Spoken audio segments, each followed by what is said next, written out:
Howdy, folky dogs. We are back, live, once again,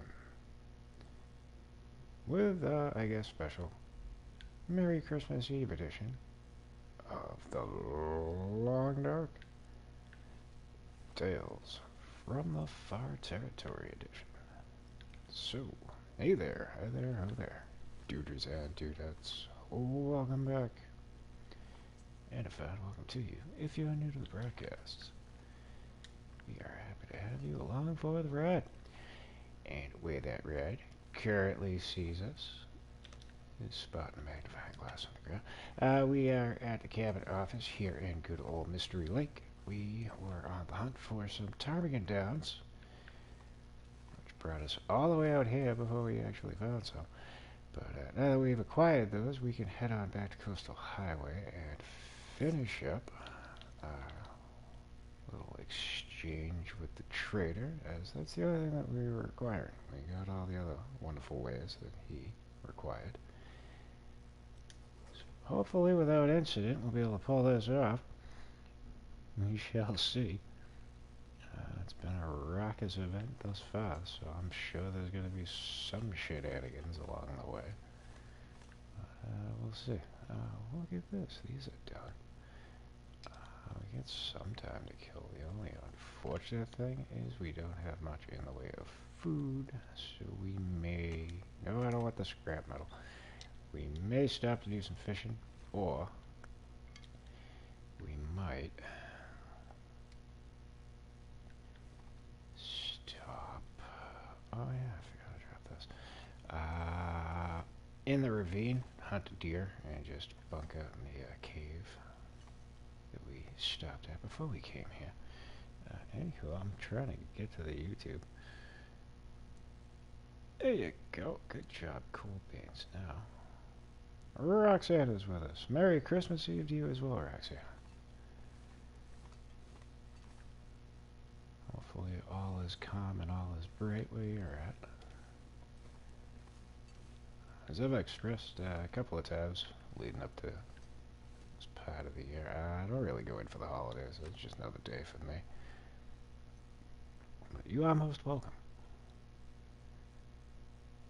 I'm an odd breed. I just, yeah.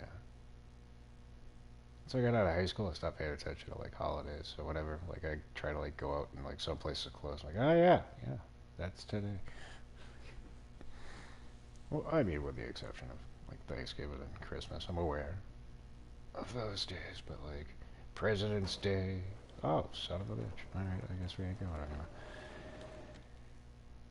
All the other incidental holidays, they just come and go.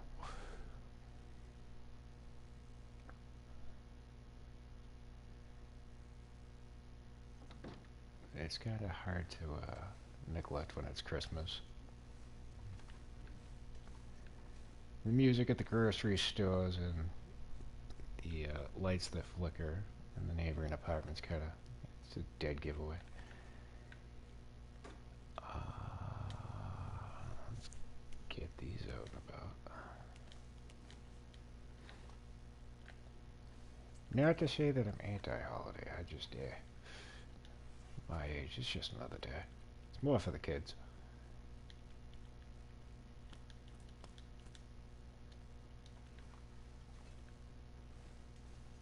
But there'll be no bah humbugging from this microphone, so... I was not expecting a blizzard. This kind of sucks. But hopefully it won't last too long. I mean, we could, being that food is an issue, chop up some wood and go down to fishing huts. Try to ride out the storm there. I think that's a good idea. I think that's probably what we're gonna do. I can relate. I like to keep to myself to people around me, and I don't agree and see eye to eye on too many things. Yeah, that's kind of how it goes, especially nowadays. I mean, when I was younger,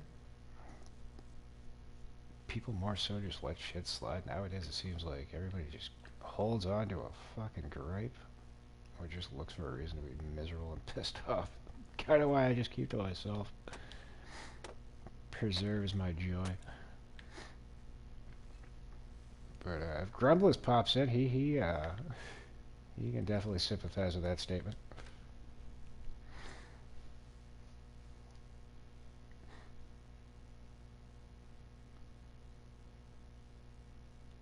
No, he doesn't have it all the easiest, but we were talking not too long ago. He's not too keen with his family and all that, with justifiable reason. Yeah, I just find it's better that I just keep to myself. I don't wish any ill will or anything. Hey, look, the blizzard gave up. I don't wish any ill will on anybody. It's just, you do you, I do me. Everybody's happy. That's all we need to do.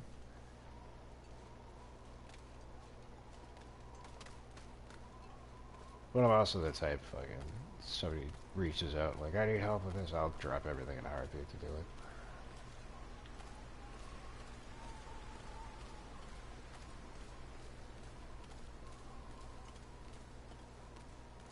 I was always the type of person that, like, oh, just give me a game controller or, like, a puzzle to do it. I'll just go sit in the corner quietly, and I'm more than content. What's up, buddy? You don't even... Oh, there you go. Now you know I'm here. And now we know you're gone. There you go.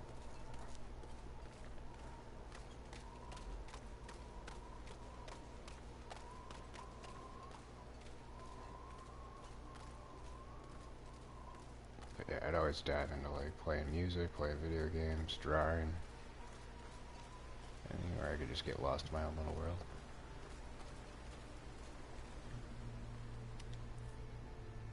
Alright, looks like we don't have to fish. We can just munch on this and be on our way. We're good on water, but we might want to grab a small bottle.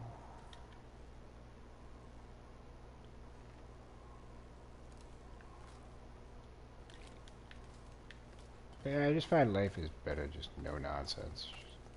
Find what makes you happy, do your thing. Hopefully people respect that. If they don't, then flip them the bird, throw them a curse word, and tell them to fuck off. That's the thing, we need to be authentic and true to ourselves. People like to put on false masks and get upset about it, and being disconnected from others. It's better to avoid that game. Indeed.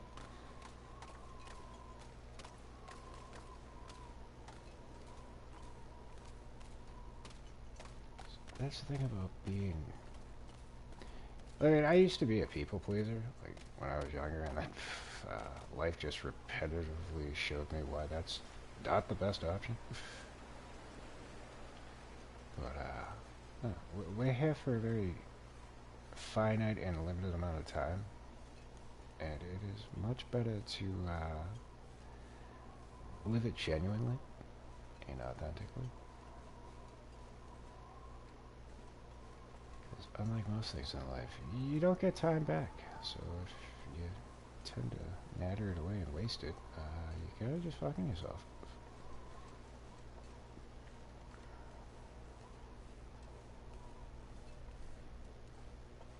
Mm-hmm.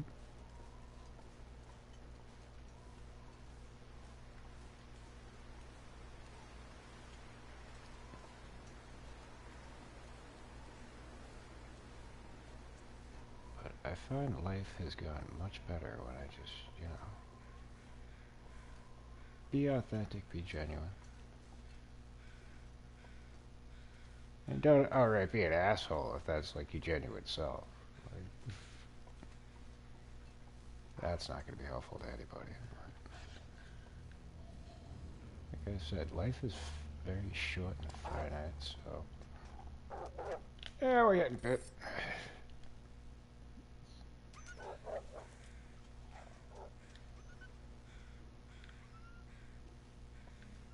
I could have went a lot worse. Let's not let it get worse. Let's take bandages, stop the bleeding, and we'll lighten the load by using some of these.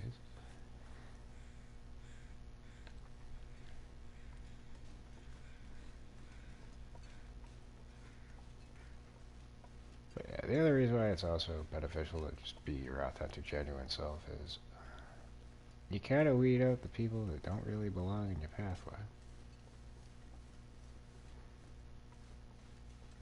Whereas if you do things just to please them, you're going to find two things. One, they're still not pleased.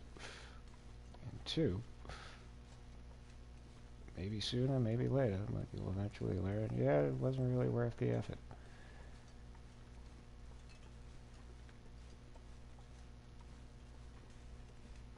But these are all things that we learn as we go. Time is the greatest teacher, afforded to us all.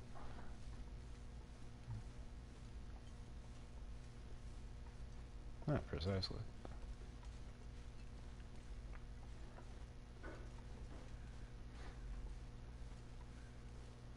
And like another thing I've learned is like, especially with like the friends that I've had for like decades and shit, you can go like weeks, months, sometimes even years without seeing anybody, but as soon as you do, it's like you're right back to square one, as if time hasn't even passed. But that's another thing about like getting older, like just far too many responsibilities and things just chew up the time. But like I see how like a lot of people get like upset, like, oh, I don't get to spend time with all these people, blah blah blah. I feel like an asshole. It's like, no, it's called adulthood, man. Everybody's got responsibilities, things that they gotta attend to. Especially if you got like families of your own and stuff like that. Like,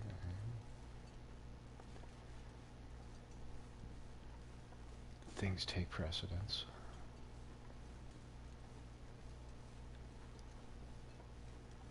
But you make time where you can.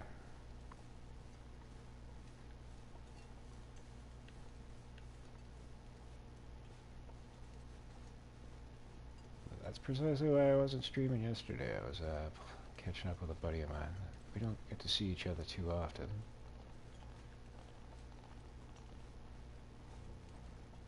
But occasionally we get to pop on and play a game. So I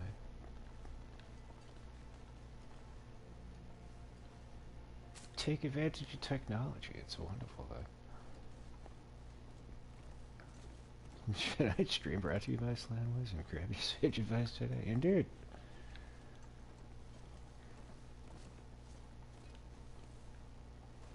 We're not just here for yucks, lulls, and laughs. We're here to spread knowledge where applicable. And these are all cured. Am I even wearing the rabbit hat? Probably not. Nope. We do have it on us. Maybe I should switch over to it.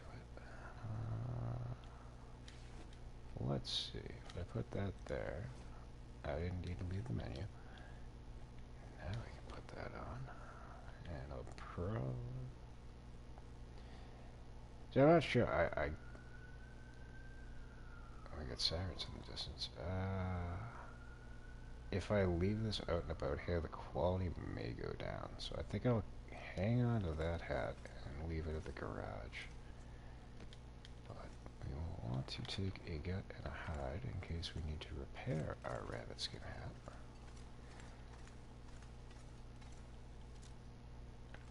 Because one thing I noticed before I started, we're not overweight yet, or we might be. No, we're overweight now. But we don't have a hunting rifle on us, so I was kind of surprised that we were so heavy. But I'm thinking about future me. We had deer over here. I was thinking maybe I'll take one down and leave some meat in the cave. Grab another one of these.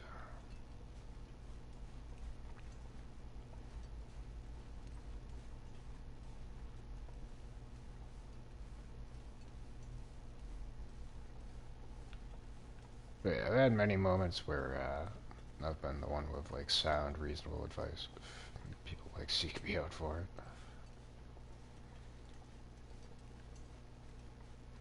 Going back like years when I was in junior high, like I was always like the class clown. Very rambunctious. Very off the fucking walls. But they had these things called peer mediators. It's basically like if kids were fighting, like they'd sit you down in a room and like I'd be there to like talk it out with them. So my guidance counselor like pushed for it, and I remember my assistant principal was like, "Him? What the fuck makes you think he would be good at that?" She's like, "Trust me on this. There's more to him than meets the fucking eye." And like I only had to do it twice, but each time, like 5 minutes later, like all of us like walked out, got him to like shake hands and shit. I just remember like the first time, like my principal was like scoffing, but then like 3 minutes later, it's like, "No, everything's fine, everything's cool." I shook hands. I just remember like he had like a slack jaw look on his face, like I didn't believe that you'd be good at this. And I'm like, well, neither did I. I thought it was kind of a joke, to be honest with you.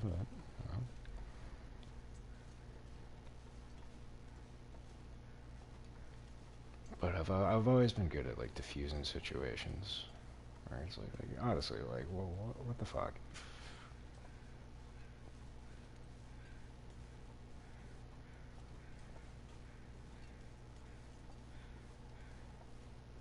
And then there was like a 2-year stint where I was in a homeless shelter, which was not a fun time.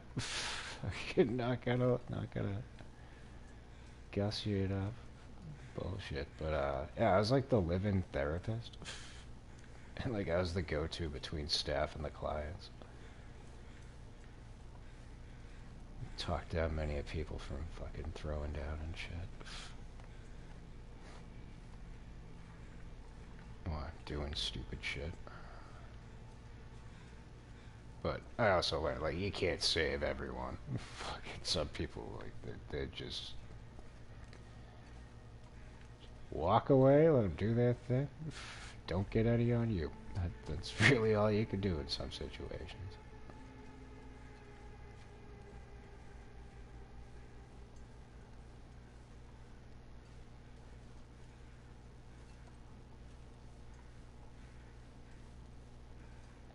But as shitty of a situation as it was up here, it actually wasn't too bad.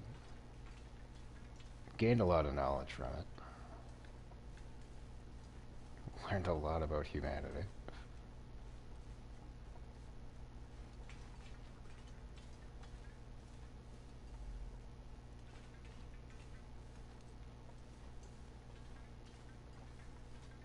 Oh, this might be problematic. We have no sleep gauge. And... well, actually, we're not wandering into Cougar County, thanks to Low Tree informing us. They moved the Cougars, so we should be alright. Try to get past this into Coastal Highway and then camp out at the trailers. Oh yeah, no, I got many stories. Oh, Grumbly's showed up. And he's gone. If he pops back in, actually his is Merry Christmas Eve to you, Mr. Grumbles. Didn't mean to ignore you. Like, I used to work overnights at a convenience store. Fucking, yeah, Lay's is like a, nationwide company. The Frito-Lay guy, as I called him. Well, Frito! If he's happy to come in, fucking I'd have like stories about like, oh, this fucking customer or this fucking happened. He's like, dude, you need to write a book. And I'm like, yeah, well, first I would need to write this stuff down. I don't have time to do that. I'm too busy. I got fucking many stories from that job.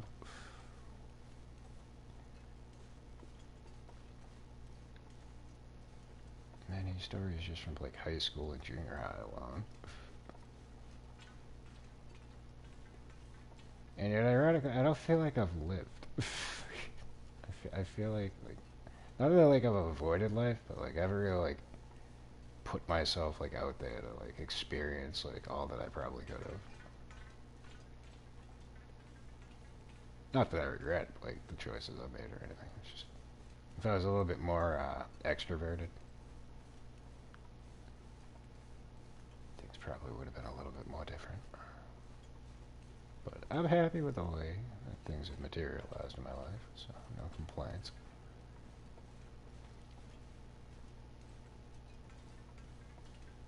But yeah, now I'm thinking about the overnights.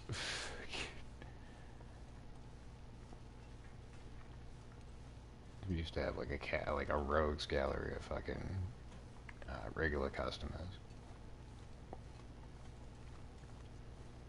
A couple of which I'm still friends with. One of them, fucking, we went to go hunt Sasquatch in the what is referred to as what is it?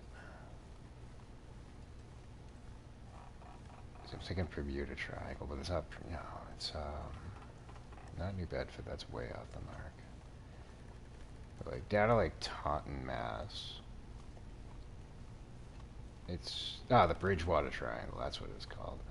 But there's all sorts of like weird paranormal shit that people fucking say like happened. Like there's a specter of a hitchhiker that you'll see like on a certain route. Fucking me and a group of my friends went looking for him. He didn't show up. Me, this kid Jesse, and another kid John. Well, he's one of my friends on PlayStation. We all went out wandering through the fucking marshes of fucking Bridgewater trying to find Sasquatch.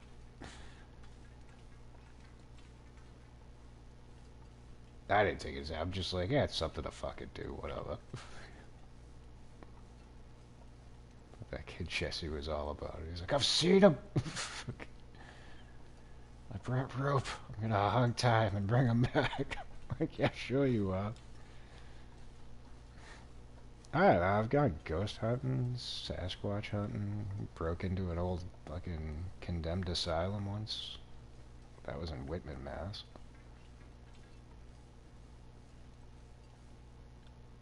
And all sorts of crazy shit. Looking back, like, yeah, I probably shouldn't have done that. That could have gone on the record. But ironically, because of my like even-keeled personality, like I've not gotten in probably 80% of the trouble I most likely should have.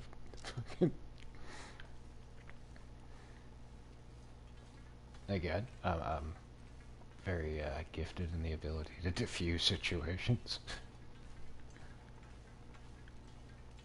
I do want to check real quick. Do we have... Oh no, the cougar icon is still over here. That's not good.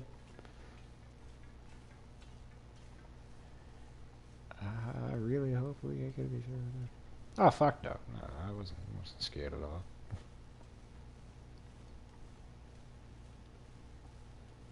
I live by the mantra, why worry until the time to worry comes. Helps spare you a lot of stress and anxiety.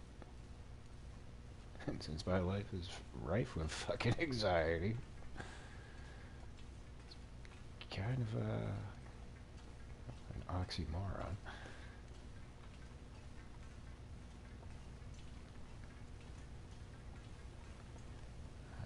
Alright, here's another reason why I really hope Mr. Cougar does not show up. Because we have no sleep gauge, so I'm not going to be able to aim this arrow for long if I have to shoot him. And he moves pretty quick from what I saw the one time I've spotted him. This could be problematic. We got infused in situations. I guess you rolled high in charisma. I won't argue that.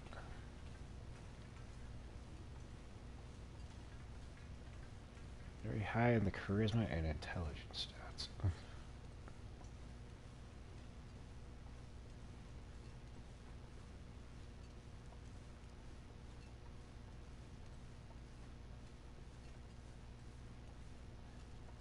But my bartering skills absolutely suck.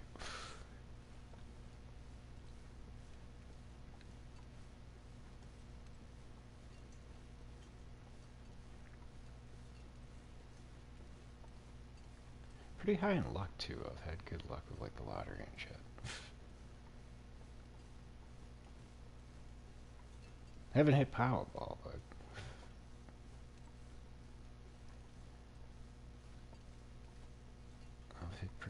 scratch tickets. Not so much anymore. I don't gamble anymore. I got that shit right out of my system.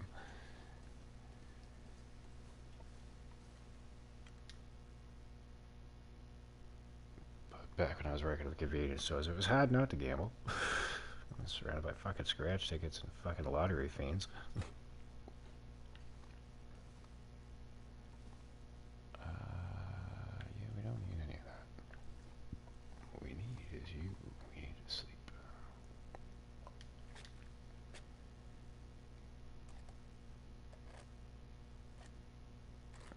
Yeah, no, that's even when you win, you don't really win. So that's what a lot like again when I mentioned lottery fiends, like that's the kind of shit that I notice.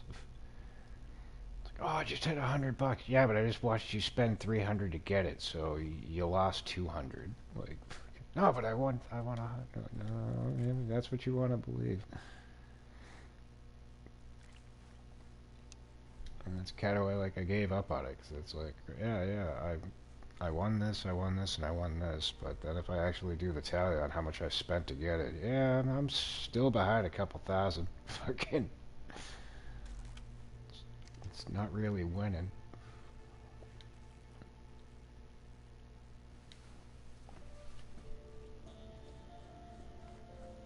But yeah, I did fence installation for a guy. He had the fucking bug. Good God. Kind of the reason I stopped working with him, because I had a buddy that I worked with at one of the convenience stores I worked at. Fucking, and when he found out I was working with him, he was like, "You know what he did to us, right?" I was like, "Yeah, I know, but that's why I made the point. Like, I'll work with him until the moment comes where he tells me he can't pay me, and then when I get the money, I'm out." And that's pretty much how it wound up going down. But like, he'd come into our store, fucking every morning. He'd come in and spend like 150 just on scratch tickets, and then when the day was over, he'd come in another 150 on scratch tickets, and then we had the daily number, which is like, I don't know how to describe it. Like many states have it. Like they have like the pick 3, the pick 4. It's basically like what it is. So he would spend like another 100 to 150 just on bets on that. Barely ever fucking win. So my last week of working with him, every morning went in, spent the 150 on the scratch tickets, and then every night I'd see him spending the same, like fucking 250 to 300. So like I'm doing the math in my head, and I'm like, all right, so it's 150 plus 300, so 450 a day times 5. And that's what I hit him with. I'm like, you were able to spend over $2,000 this week on lottery, but you don't have the $600 you owe me. Yeah, all right, I can't work with you anymore, buddy. What do you mean? And I'm like, you know what I mean. If you can't afford to cover your priorities, fucking, I can't bank on you moving forward. And the only thing that sucked is he was located right next to where I was living. I'm like, fucking, the commute to this job was mint. So I really like for that, but I'm just like I can't trust him to fucking pay me on time now. So I'm not taking the gamble. Pun definitely intended. Oh yeah, and I mean like I gotta say like I get it, but like for me, like when I'd gamble, like my rent was when I got paid, my rent was deducted from my check.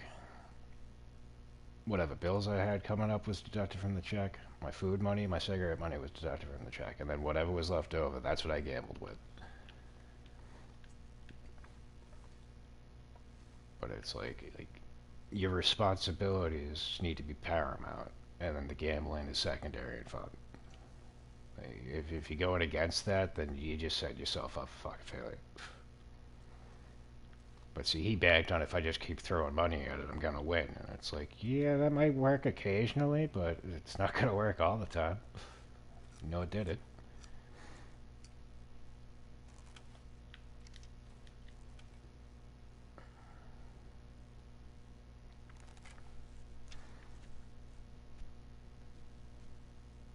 But I mean, he was a good enough guy. He did good work too. I mean, that's what I appreciated about it. Like, cause like up until that point, all the jobs that I worked were like customer service. So like, it was a nice change of pace. 'Cause, like the way that I work it is like customer service is basically just 8 hours you're on a gerbil wheel, and you just go and you go and you go, but you don't really produce anything except for paycheck at the end of the week. Whereas like when you're doing like construction, like when you finish a job, you can actually look and see like the work that you did, and it stands there for fucking years to come.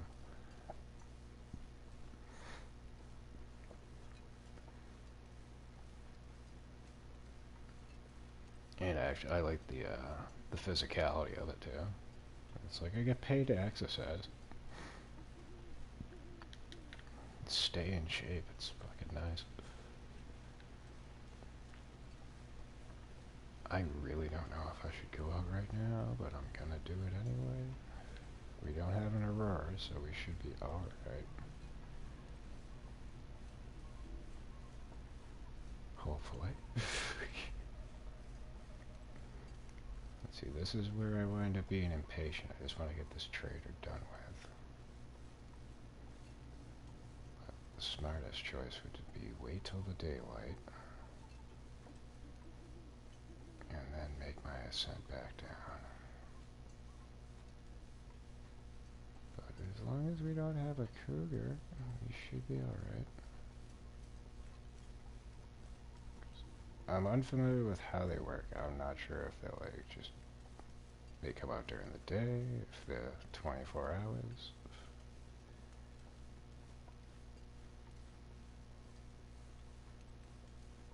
I know fighting them is not the easiest. They're definitely gonna do a number to you.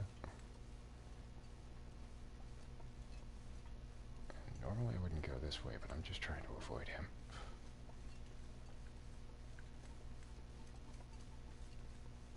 I don't hear him either. Like, the first go around, you could hear him like snarling in the background.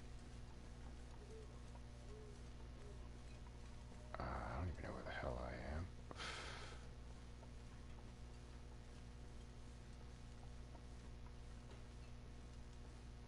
I don't even recognize this cabin. I don't think I've ever been here before. Which is saying something, because I've been everywhere in this game. Oh, you're a dead body. Did you meet the cougar? I'll take those off your hands.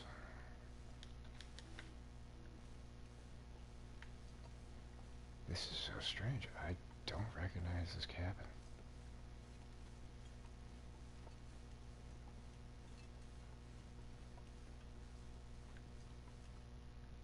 And ironically, we went through this entire region twice over. Oh, okay, now I got you now. Ah, so that, yeah, that's it. Like, I usually just follow that road up. I never come over this way. I didn't even know this existed. That's funny. Yeah, no, the lottery is exactly what its namesake means. But yeah, I used to have people come in and fucking like think that they knew like all the ins and outs. Like with the scratch tickets, like they were numbered depending on like the denomination. Like $1 tickets, there was 300 in a book. Same with the twos, and then I think 5 and above were like 150 tickets to a book. But like people would come in and be like, "Oh, is it on ticket 76? That's a winner." It's like, not always. Probably more times than not, it's fucking not a winner. But like I'd even like get into that. Like not like expecting a winner, but like I'd feel more comfortable like, oh, I want like ticket number 77 because 77 is lucky for me. But you're gonna win if you're gonna win. You're gonna lose if you're gonna lose, and you're probably gonna lose. But there are some patterns. Not with the scratch tickets, because that's all just fucking random. But like with like the daily number, and I wouldn't say like this is everywhere. I just noticed this like here in Massachusetts. Coffee. But like, say like the number was like 744 or 744 is like 0. 80% of the time, it would be like a double within the next draw or two. It wouldn't be the same doubles, but like it would be like, oh, like 1224 or 0015. So like I picked up on that pattern.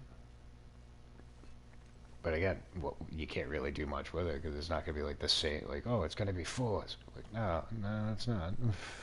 It's going to be what it's going to fucking be. But you can kind of utilize that to increase your odds of winning, but it doesn't necessarily mean you're gonna win.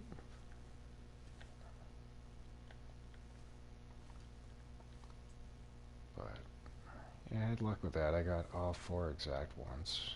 That was good for 3,200 bucks.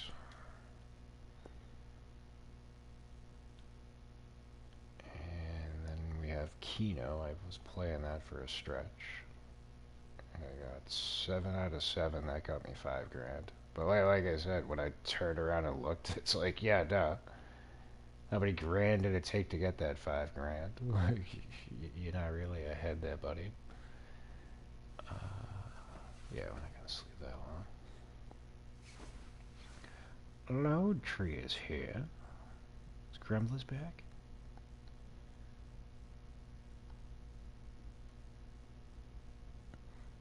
Gremlins was here. I don't know if he came back. But Merry Christmas Eve to all y'all in the chat.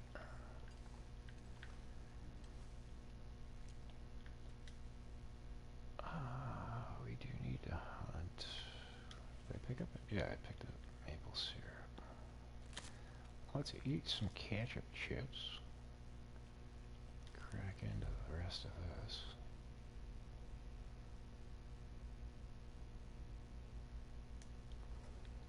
We still don't have light in here. We'll rectify that right now. Good enough. I think we went through everything in this cabin.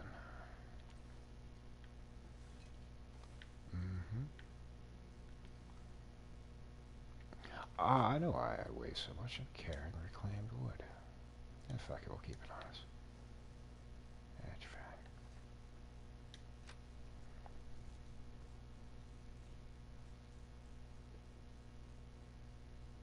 You're being held.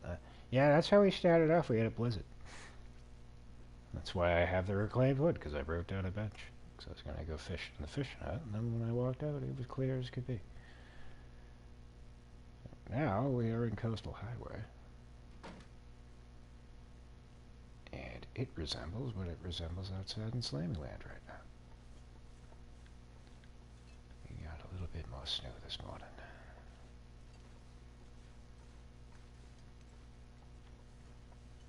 But yeah, I learned something. I learned that this cabin exists. I'm sure I've been here before, because I think one of the trophies is you have to go to all the interior locations of Coastal Highway. But I completely forgot that cabin existed. Probably don't need the torch. So I'm thinking we're gonna go straight to the trader box.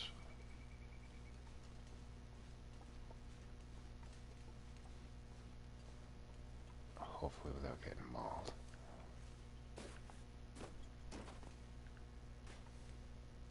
As long as I can survive the trek there and the one back to the garage, we should be in good standing. But the ski gloves I'm wearing are at 43%. And I don't have a backup on me. I thought we had like wool mittens, but I guess I dropped them. Yeah, it's a shame. Oh, helpful hint. Collect off the snow chicken further yet, because ammo takes a bunch. Oh, wonderful. Good to know. Well, my priority is he's getting the 2 that he needs. And then I'm definitely doing the improvised bedroll before I do anything else. So I'll probably just neglect to do trades that involve the ptarmigan feathers. Why you gotta be there, wolves? I want to go that way.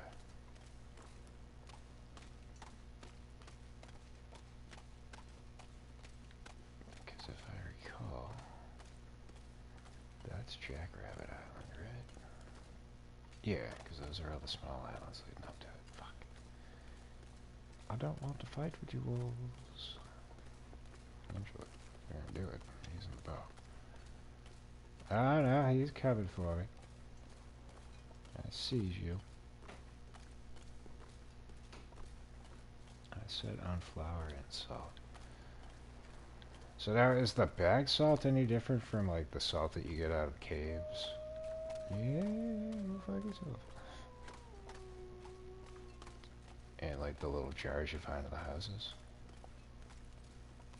Because like I know like you can salt the meat and stuff when you get the box, but I don't know if does that use like different salt or is it all the same? No, no difference. Man, fuck the bag of salt. That shit's too heavy. I don't think I'd waste my time with it.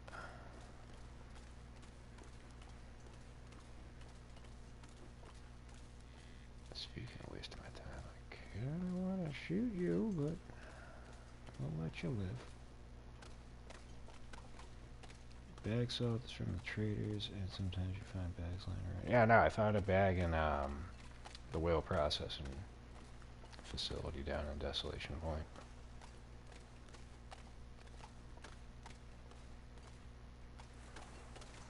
So you are correct, it does spawn in. I'm sure it's probably very rare. You're gonna find it. Did we have anything wash ashore in our absence? That looked like an arrow. Looked like 3 arrows, one of which broken. You can do stuff with that.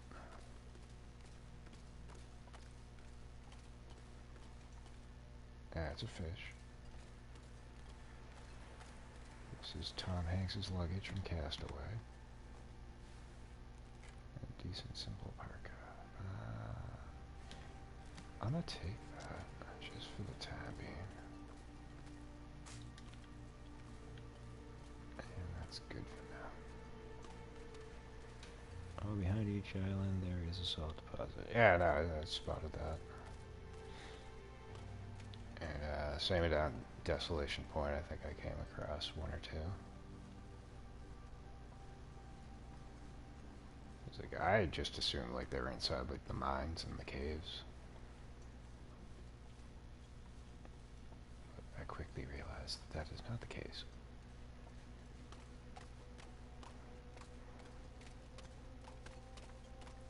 What is this? There's more arrows. It is. Oh, it's a fish. And another hatchet. I think we can do without another hatchet. Pretty sure we got like 3 at the garage. Got a couple laying about. Well, we've traveled thus far. How's our food doing? Still holding up. I figured it would have been a lot lower. I did leave water. Cool. We'll leave that bottle though. Actually, I probably could have just left that. I think I left a whole bunch chilling by the trader box. We have another ore and more fish. Need more fish. There was a huge, huge salt deposit inside Aurora Mines.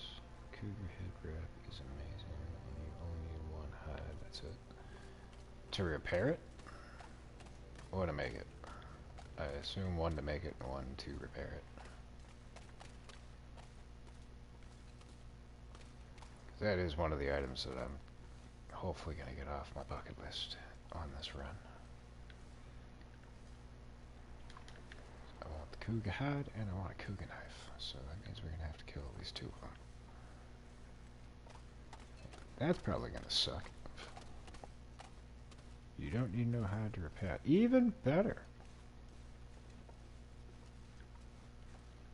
Hinterland, y'all the real MVPs. Because I know how much of a pain in the cack it is to kill things. Let's go down before I sprain an ankle. That would be most wise. Well, we gotta do it, folks. We're finally gonna finish our friggin' trade. It's only been like, what, 60 days? Probably more. Let's take a look. Oh, he showed up on day 30, so yeah, it's been a month. We would have been done with this a long time ago if we could have just found some friggin' ptarmigans. But as we can see, we're already adequately prepared for the next round of trades. Except for this, so that's all ruined. We're gonna have to get more meat. But it all depends on what he asks for, too, so. Where are you, ptarmigan downs?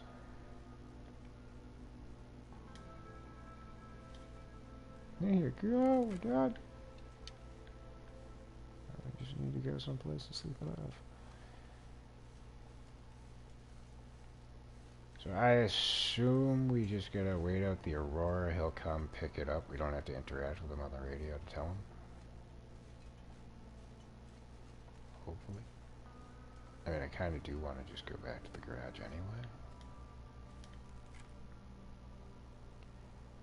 Pleasant Valley is best place for snow chickens. Just have to be careful of cougar. You closed the box with the lock. I did not. I didn't know I had to do that. I thought it automatically did it as soon as you were done. Yeah, no, it's locked. It automatically does it.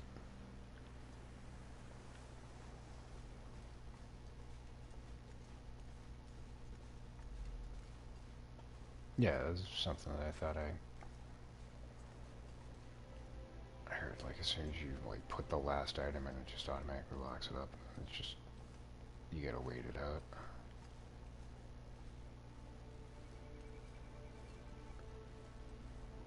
That's what I find is a shame, though, because in Coastal Highway, before the update, there was like 3 pretty much guaranteed spots you would find ptarmigans, one of which I think was like right over here. But because they altered the island, that might have shifted them up. But then over by the garage, up on the hill. Oh, there's Mr. Bear. I don't think I want to go fucking with him.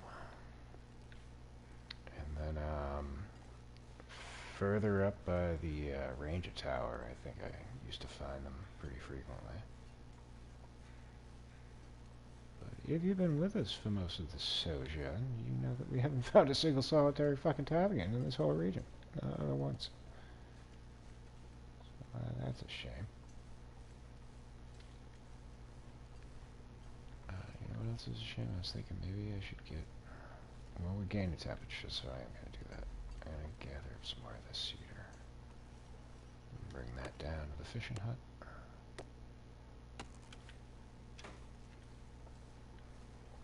And now that the fog's rolled in, I think we might just chill at the fishing hut.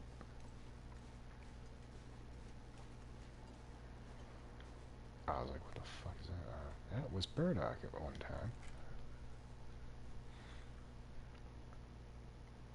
Then snow chickens and coastal anymore. They took them out because it'd be easy to get the ammo. Ah, that's some bullshit. Where were you with this nugget of information back when I was fucking rolling around here for fucking streams on end? That would have been helpful knowledge. But it's all good.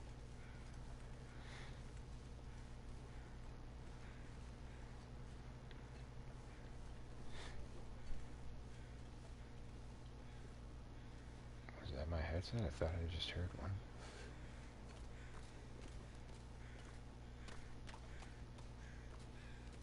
I didn't ask before, but been here for the streams. You must be roaming around this region fucking twice over and then going down to Desolation Point to find some.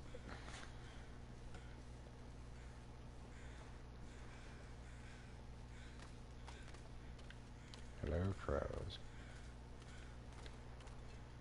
Speaking of which, still at a hundo.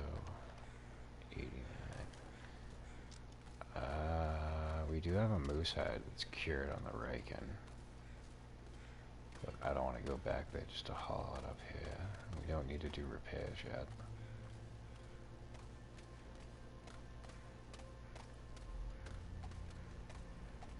But if I don't utilize it now, it's probably going to go to waste. So that's a shame. I really don't want to go back to Desolation Point, though. None whatsoever.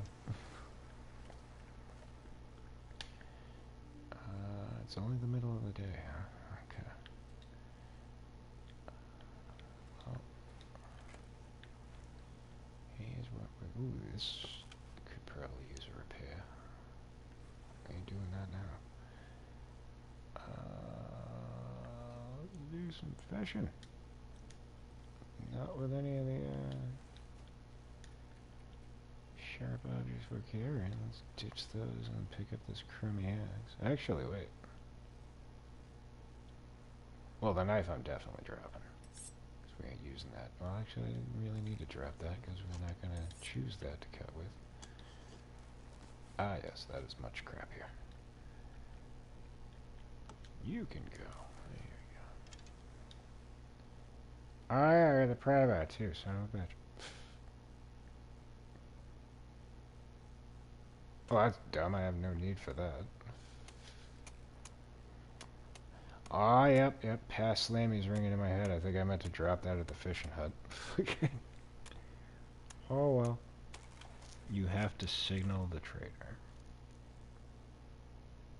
Alright, so I do have to use the radio to tell him to come in. Okay, gotcha.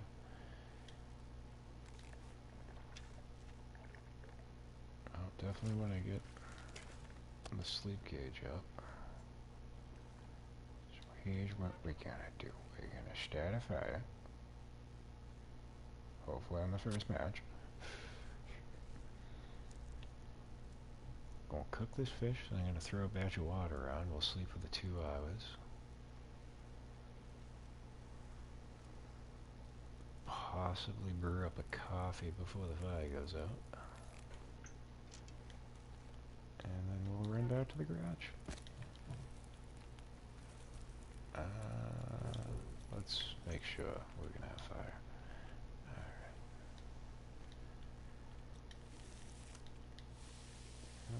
This will hopefully fill our belly. Oh, wonderful! We have blizzard conditions. That's gonna fuck things up a little bit. Hopefully they blow over. Get it? Drop you again. Pick you back up.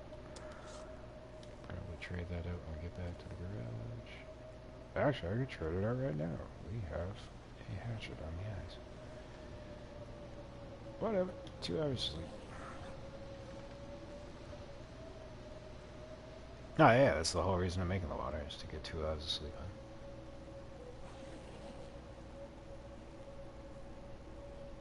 on. I'm using my noodle. Multitasking, that's how you survive in this fucking game. And we make the coffee.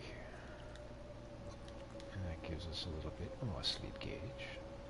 Unfortunately, it's kind of a waste, because I don't really want to go out in this shit. I mean, I'm damned if I do and I'm damned if I don't. I either hoof it through this, which I could do. I mean, it's basically just a straight shot going that way.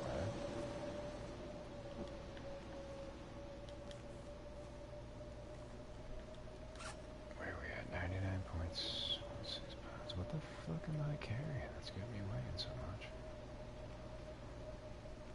And we could ditch some of that water. Ah, backup boots. we have at the garage, and I got plenty of cured leather, so I don't really need this. Get rid of that.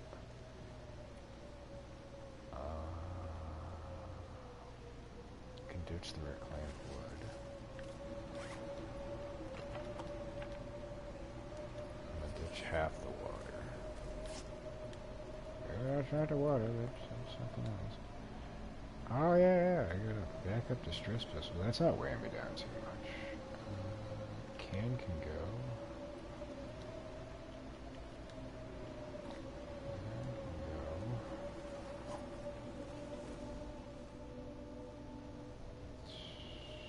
I mean, I could sleep for another hour.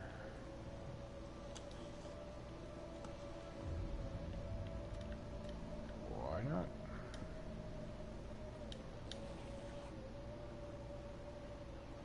Maybe the blizzard will stop. Oh, hey, look at that. It actually did.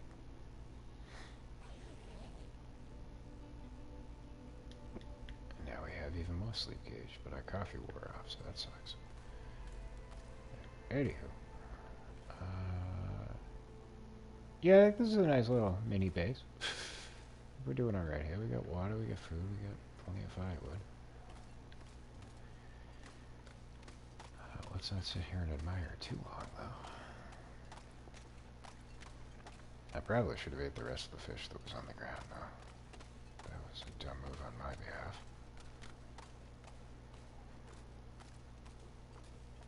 Indeed. You should be proud, because I don't often do that. I usually go the opposite direction and do stupid shit. It doesn't make any sense.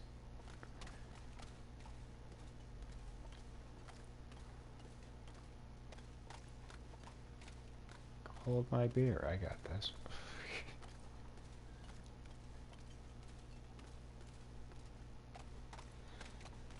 Yeah, I like that fishing hut because it's in between both the islands. So if things go bad, you don't have to go too far to get out of the cold. Oh, speaking of going bad, we want to go this way. We got gatekeepers. But back when we were here previously, I was thinking maybe I should set up like 1 or 2 more fishing huts.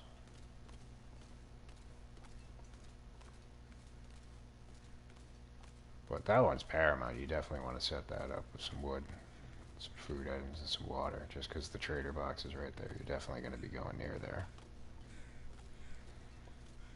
Whereas like the other one's way off in the distance down yonder. Probably not so much. Well, once you've gone through them, you're pretty much good to go on going back out that way.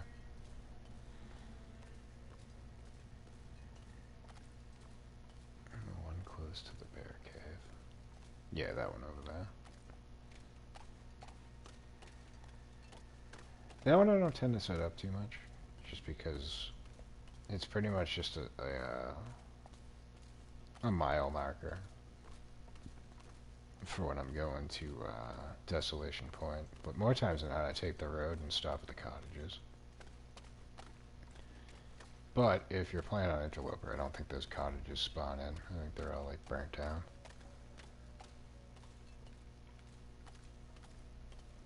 Pretty sure that's how that works. Stalker and below, they keep them available, but Interloper, I think they're non-existent.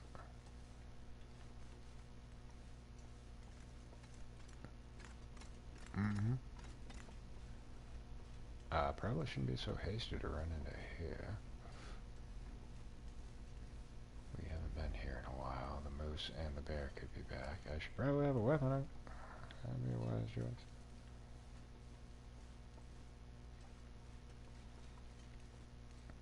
And I know you mentioned that they moved the cougar, but they still got it in the same location on my map.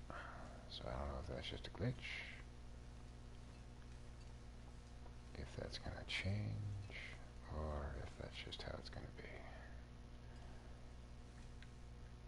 We got firewood, we got ruined bear. Yeah, that was ruined when we were here before.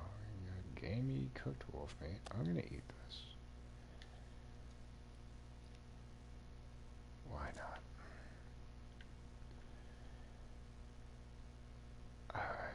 gonna lie, I was kind of hoping the moose would be around. This time I would hack his meat off, that way we don't lose it. But I don't think that's gonna be an option, so whatever. Let's move it on.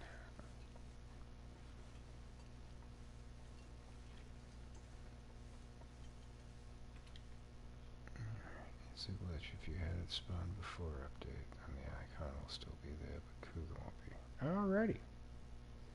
Good to know.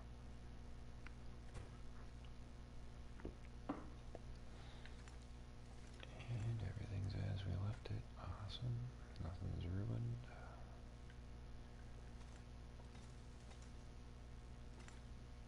Aw, I should have got a bun before I left that area. It is what it is. 61, this one's got to be a lot. Oh, 70. Wow, alright, these are actually holding up. I figure they probably would have been close to ruin by the time I got back.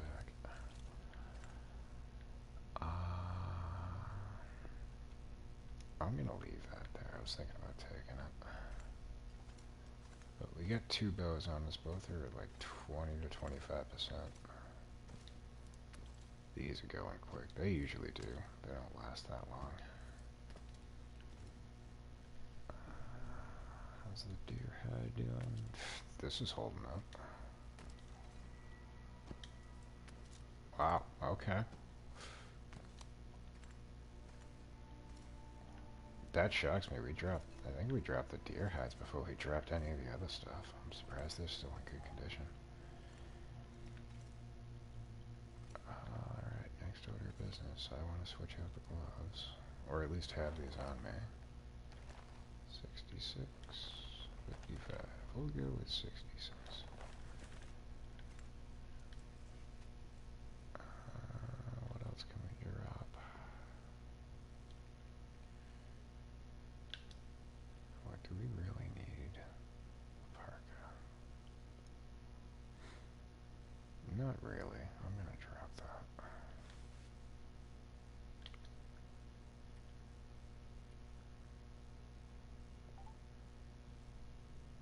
We can drop the birch bark, because that's for the trader, if and when he calls for it. I will keep... I'll put down 12. We'll make teas out of the rest. We don't need tinder anymore. That can go. I'll put it over in the waste pile.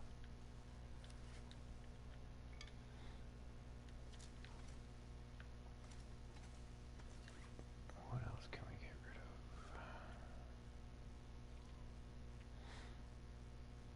I wanted to get rid of the antibiotics and stuff.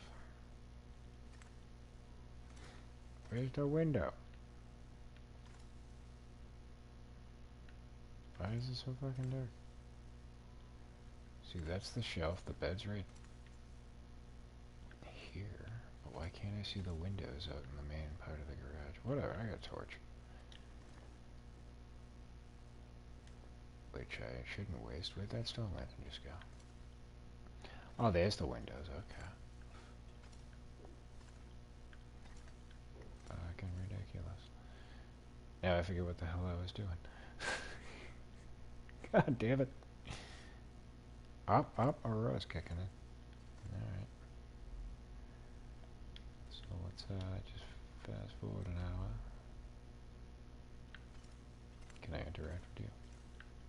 Nope. That's weird. I was gonna try and do something. I completely forget what the fuck I was gonna do. Whatever's. It is what it is. Yep, we can't interact with that. Yeah, I gotta wait for the Aurora to fully kick in. Just pass another hour. There you go. Oh, hey, you know what? We gotta turn on the vocals too. That'd be helpful.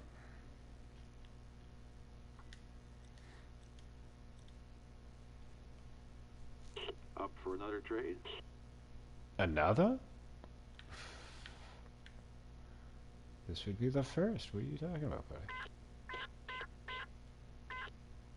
Dropping the stop off now. Oh, that was timely. I'm not running out to go meet you, but I'll take your word for it. Alrighty. Our first trade is 92% complete. Just need to go pick it up and we're good to go. Ah, yes, now I remember what I was Something's making me feel tired. Turning your voice off. But yes, I was trying to get over to this box to put the antibiotics in.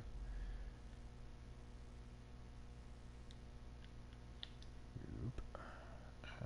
Yeah, we'll give you the crappy ones. And give you these ones too.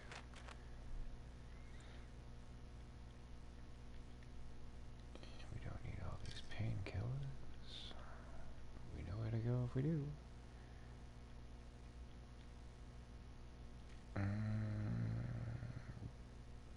See, I never carry this with me, but because we had an incident early in the run, where the fire went out like 2 seconds before it finished, I decided to grab those when I saw them, but I'm thinking I might leave those behind. I'll hold tight on that, though.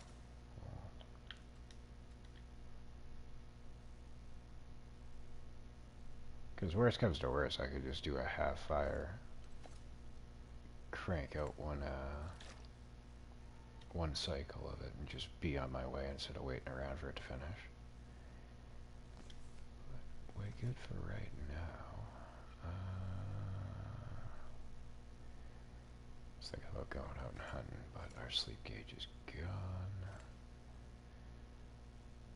So now I would have to wait for another Aurora to instigate a second trade. I'm not hanging around waiting to do that. But I'm just trying to commit to memory, which is a joke in and of itself, of what I've already got stashed here. We got birch bark, we got reishi mushrooms. Water we can make on a fly. Fur limbs, I got plenty over at the trader box and the fishing hut right next door to it.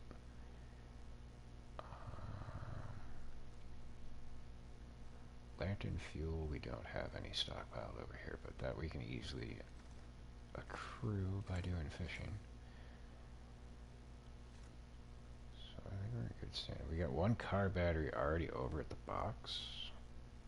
I mean, maybe I could spend a day going around to the rest of the cars.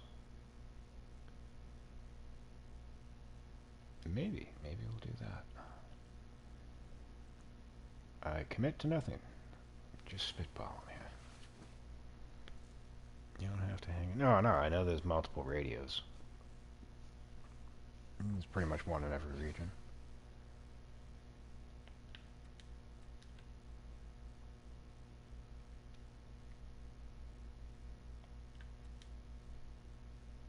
But I'm just thinking, like, with all the items that I have here, it would be easier to formulate how I want to go about trading.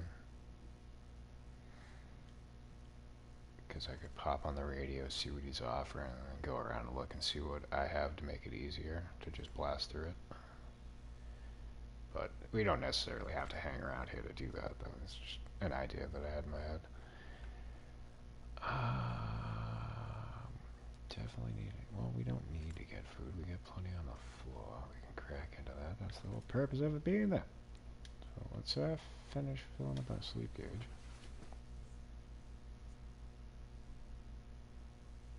There is 6 or 7 car batteries in Desolation Point. Yeah, but then you gotta lug them all the way from Desolation Point through Crumbling Highway and then back over here. I mean, you're gonna have to lug some anyway, further down the road. That's pretty much guarantee. But again, it all depends on what items you go for in the trade.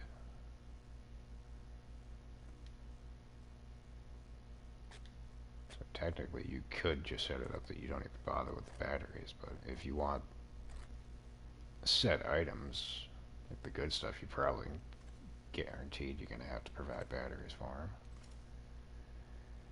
That's our trash pile. Did I leave any coffees? Nope. Plenty of tea. So we got Reiki mushrooms, we got some coal. Actually, I'm going to grab the other piece of coal. We're going to head over to the Aurora mine right now. In search of batteries.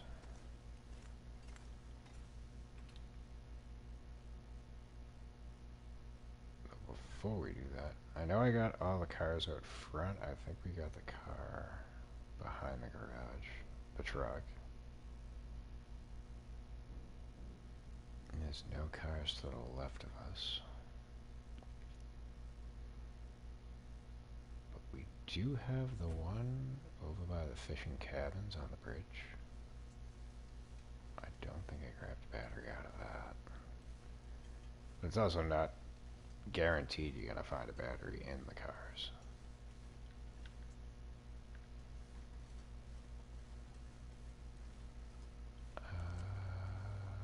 Probably want to reload you. That'd be a smart choice.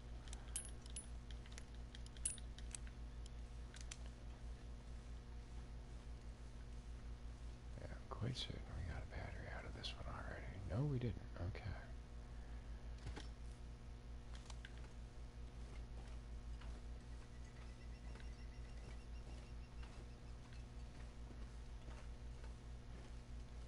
That's if the car's over here, right? Yeah.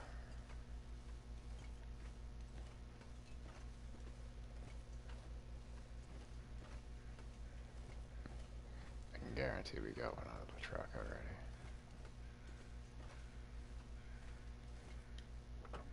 Mm-hmm.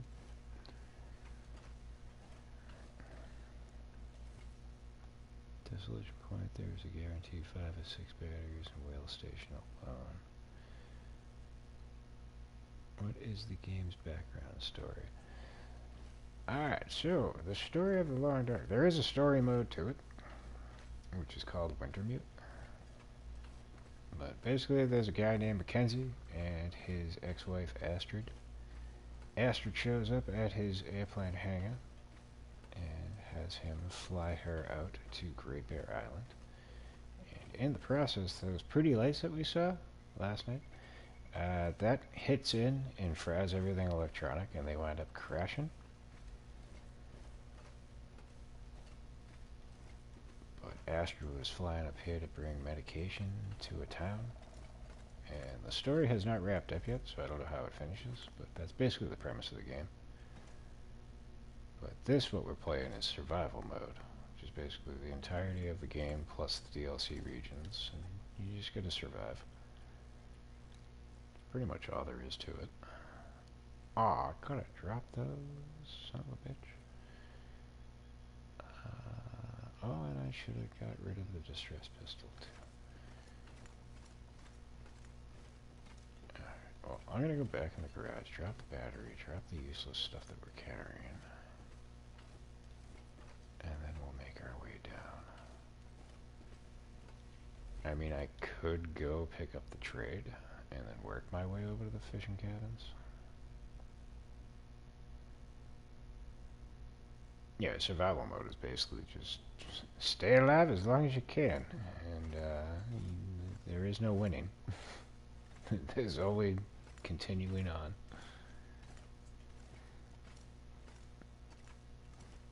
But prior to the most recent update, the well, not the highest amount, but like the highest day accomplishment was to survive for 500 days. They've just added one that requires you to survive for 1,000 days.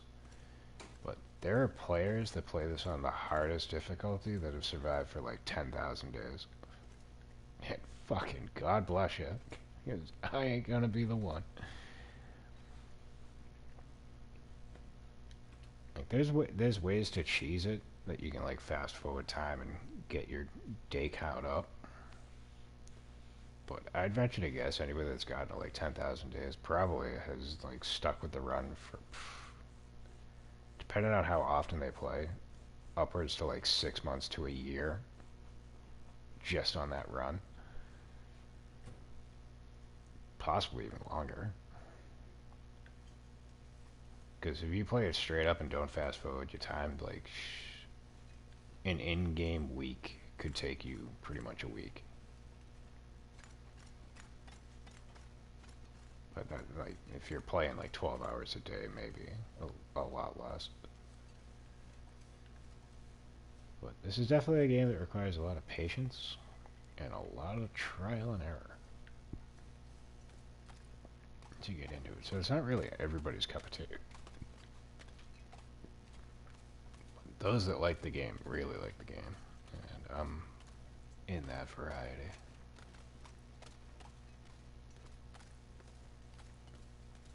Like at first I didn't care for it because I just felt like it was kind of boring, but like that turned into feeling like it's very therapeutic.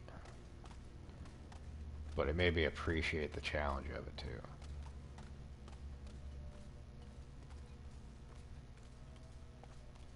It's like the game does not handhold you.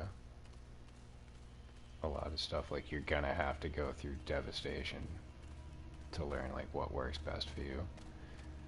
But there's multiple different ways that you can try to like go about playing the game. So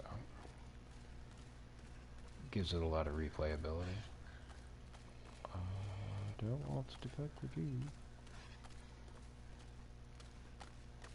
But like for me, like right now, I haven't once fought the cougar. I've seen it. So like right now, like just the prospect of having to deal with that terrifies me. But within a week of like just dedicating like myself to like fighting it and taking it on, like it'll become like no worse than a wolf.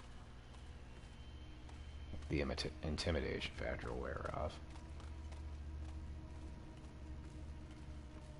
But you're gonna have to go through the process and the throes of dealing with them to get to that. And I'm not quite ready to do that. So I'll probably do my best to avoid him for the most part on this run. But like I'll make other runs where I just dedicate like just alright, I'm going after the cougar and that's pretty much all I'm gonna focus on. Yeah, that's right, eat the bunny. Good job. I prefer I didn't eat him, but if it comes down to me and him, he can go for the bun bun. It is a little worse than a wolf because it is a little more stealthy and the damage it does is horrible if you don't have defense. Well, that too.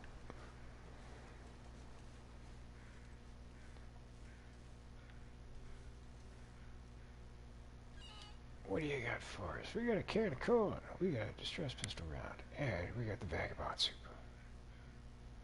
Awesome. And I imagine the vagabond soup is going to take a lot of different fucking items. But let's see if we can take a look at it right now while we got a second. Vagabond soup. It requires 1.1 pounds of rabbit. 13.52 ounces of broth and salt. That's not bad at all. Okay. That's good for condition by restoration, and it gives you... Is that insomnia or is that fucking headache?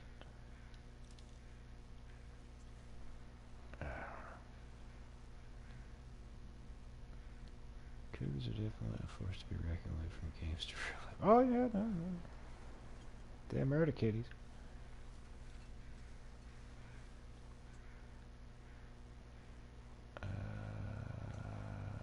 That's a body of some sort. Let's go take a look. It's a wolf. That was pointless. I find it ironic that these haven't despawned. They've been here pretty much since the start. I deal with them in Red Dead Redemption 2 regularly. Thankfully, haven't ever come across one in real life. Yeah, I've get to come across. I've come across coyotes like face to fucking face. It's pretty much the worst I've dealt with. On 2 occasions. One, I was living in Cohasset, which is like a rural.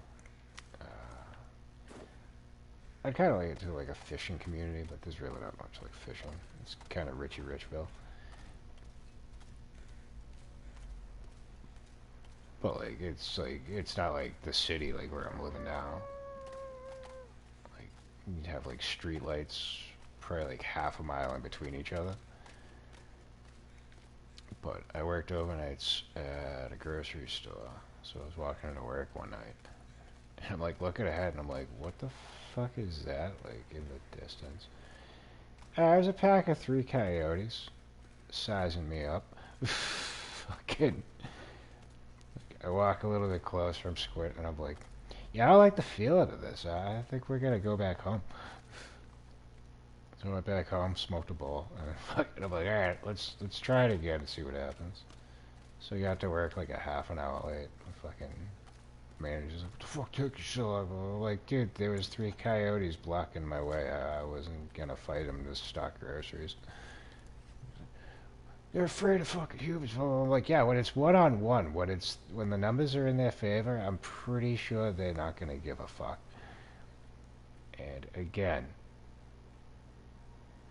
I'm stocking groceries. I think I could still get it done, being a half an hour late.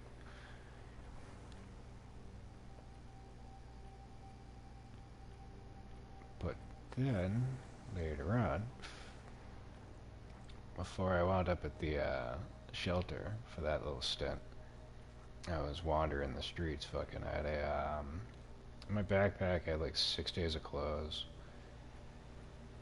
a couple of odds and ends, like a hunting knife, flashlights, bug spray, and stuff like that. And then I had a hammock that I was setting up. I'd find like a little off the beaten path, fucking like wilderness spots. So I just tie it off to trees and fucking sleep the night there. And that was like, I want to say like the 4th night. So I found like a big old clearing. It was out in farmland. And I was like, oh, this is gonna be nice. It's gonna be peaceful. It's gonna be quiet. So the sun had just gotten down. I had just fucking rolled with the fucking hammock. Started to fucking nod off, and then all of a sudden I just hear a fucking branch crash and just a whoosh go by my head. And I'm like, what the fuck was that? Fucking peek my head out of the hammock. I'm like looking around. All of a sudden I just see 2 green glowing eyes fucking waving like side to side, like swaying. And I was just like, this isn't good.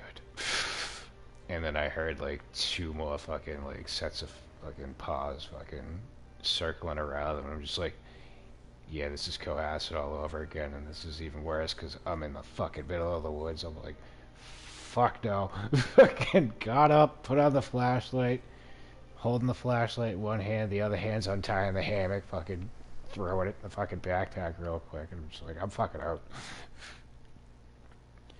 Like, I'm not fighting them on their turf. Fucking, that's not happening. And then from that point forward, I was just like, alright, we're gonna sleep during the day and we're gonna travel by night. Fuck this shit. But I was only out fucking for like another week and a half before finally, like, I had it set up, I was gonna just walk the country and just try to go to like all 50 states. But like, I had left in August, and I'm up northeast, so I was like, I'll work my way down south, stay down there for like the winter months, and then like zigzag across the country. But I got pretty much midway through Rhode Island, but I was wearing fucking work boots. Not the best for putting mileage on your feet over a very small window of time. So fucking my feet were like blistered to shit. And I was just like, I can't walk anymore.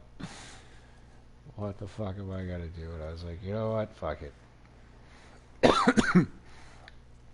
I knew of a fucking shelter like nearby where like I grew up. I was like, fuck, I'll just go there and recuperate, and then fucking we'll reformulate the plan. But then I wound up being there for like what, close to 2.5 years. And that was fun. It was an eye opener. But yeah, long story long. Don't fuck with coyotes.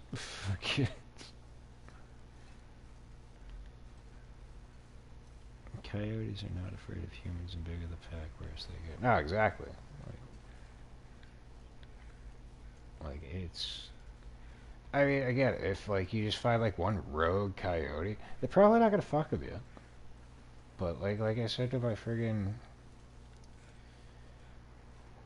boss at the job, just like, dude, when the numbers are in their favor, I don't think they give a fuck. Like, it's like the Timberwolves in this game. Like, they'll just fucking come at you one at a time, but they'll all circle around you. They'll just fucking whittle away at you until they get you down.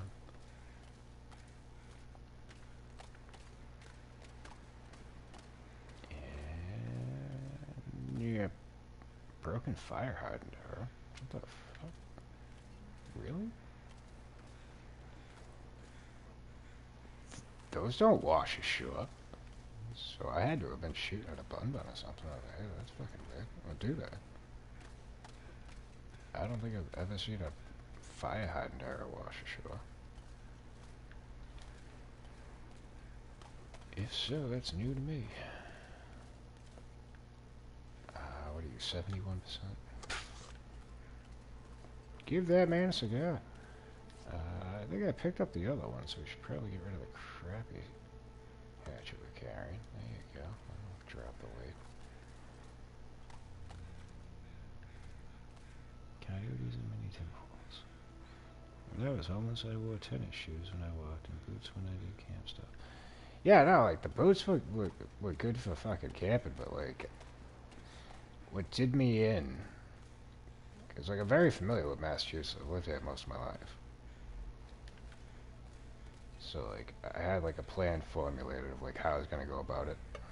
But like I said, like time was imperative that I had to like work my way south if I was gonna get to warmer climate before the winter like started to kick in. So like I pushed myself a lot harder than like say if I had started in like June or July. I probably would have been a little bit more lackadaisical. But I was like, I need to get to Rhode Island by this point in time. I need to get to this area by this point in time. So like I traveled. And the other thing was the coyote situation didn't help. That made me walk like an extra like 8 miles in the span of a day that I probably wouldn't have if I just was able to just go to sleep. Oh, I got a phone. But yeah, that was the day that like the blisters fucking just. Yep. Have fun walking on this shit. But like I lucked out. I'm trying to think. I think I was in Randolph, and then I went through. I forget the name of the next town over, but then that led to Foxborough, which is where the Patriots are, the football team, are located. So there really wasn't much rural area around there. And so I had to keep moving forward. I think then I got to a town called Sharon. We already went through this. I came for the battery. And I was able to find... Oh, no battery. You suck. It was still, like, inhabited. Not really like a country road, but, like, there was, like, houses on one side, but wilderness on the other. But I was able to just, like, duck in there and set up the hammock. So, oh, Mr. Bear. So I got rested up there, and then friggin' from that point forward, I pushed myself on, because, like, again, like, Sharon was kind of like Cohasset, where it was, like, rich, well-to-do fucking community, so I'm like, they're probably not gonna be too happy seeing a dude they don't know wandered around with a fucking backpack. So I'm like, we just need to keep it moving. Oh, what the fuck was that up there? Hopefully wolf, not coyote. I mean, cougar.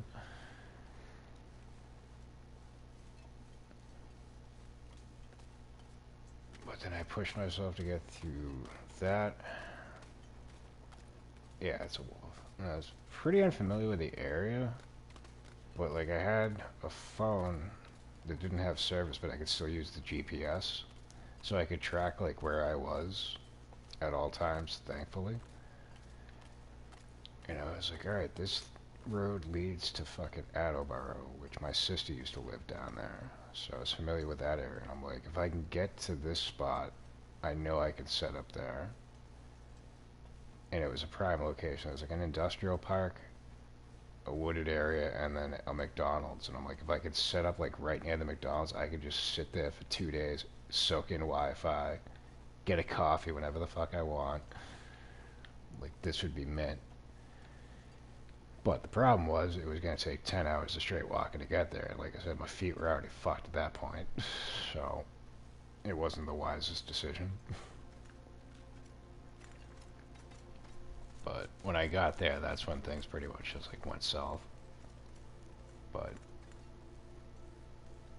and I probably should have just packed it in at that point and made my way back to go to the shelter. But I was like, you know what? Rhode Island is a fucking hiccup away. I need to at least cross the state border. Fucking, I need to feel like I accomplished something. Otherwise, this was all a waste. And I did. I actually wound up meeting a couple of cool people while I was out and about. And one of which I was friends with Facebook on for a while, but I think something bad might have happened to her. Because she was out in the street for a while, according to her. And she was already in rough shape when I had met her. But she just basically disappeared. I haven't heard a peep out of her, so I just assume fucking something bad probably happened, which sucks. She was a good person. She was from Portugal. She tried to teach me some of her language, but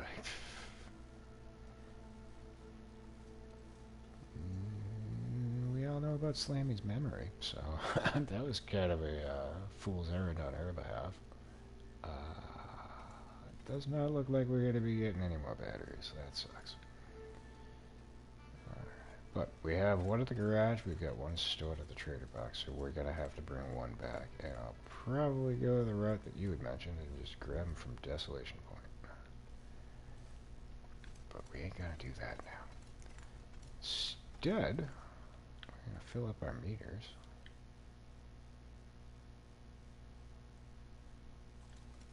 And finagle our way back to Mystery Lake. Unless I want to do some fishing. It might be a good idea.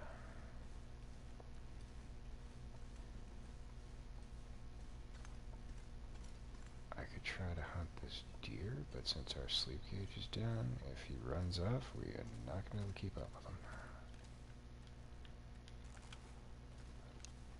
Maybe we'll get lucky and we can feast on some deer meat. Check the aroma. If you feel comfortable answering, what was the best part and the worst part of your journey? The best part was, it was thrilling. It was definitely a unique experience, and I'm happy that I, like, got to go through it. Even though it wasn't all fucking fun. There were some drawbacks. Weather-wise, I lucked out. Like, I only had one stretch, like 2 days, where it was, like, rainy as shit. But I was pretty prepared for it. I had a tarp and some twine to set it up over the hammock. So I stayed relatively dry throughout that.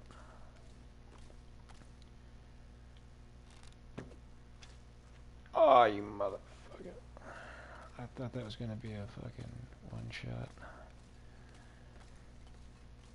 And again, like I said, I met quite quite a good amount of decent people along the way. Because another thing I was gonna try to do is just like have conversations along like the road with like a mixed bag of fucking people. Because like especially if like I got down south, I knew there weren't gonna be as many like-minded people as myself. But because and things really haven't changed that much since, but because of how like life had just become like everybody like fighting over fucking everything, like, oh, I'm a Democrat, oh, I'm a Republican, oh, I fucking hate you, fucking, oh, I'm a Christian, oh, I'm a Muslim, oh, I fucking hate you. It's like fucking, once was a time where like everybody just kind of like got along and ignored the shit that they didn't agree with. Fucking, wouldn't it be nice if we could try to get back to that kind of like mental state? Because since the dawn of time, not everybody's agreed upon everything, but for the most part, fucking people didn't look just to fucking flip out on motherfuckers because of a difference of opinion. And nowadays, like, it's people chomp at the bit for the opportunity to fucking do that.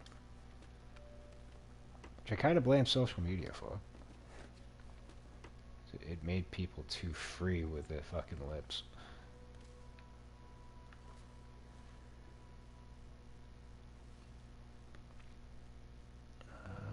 Check the reminder, there may be one there. Probably in the bottom of the mine. I think we already went in. Yeah, we went into the top side. I don't recall seeing one up there.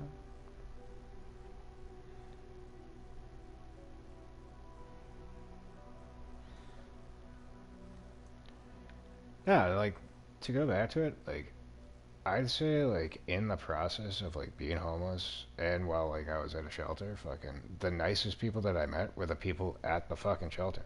Fucking, it was, like, the regular civilians that seem like the biggest scumbags.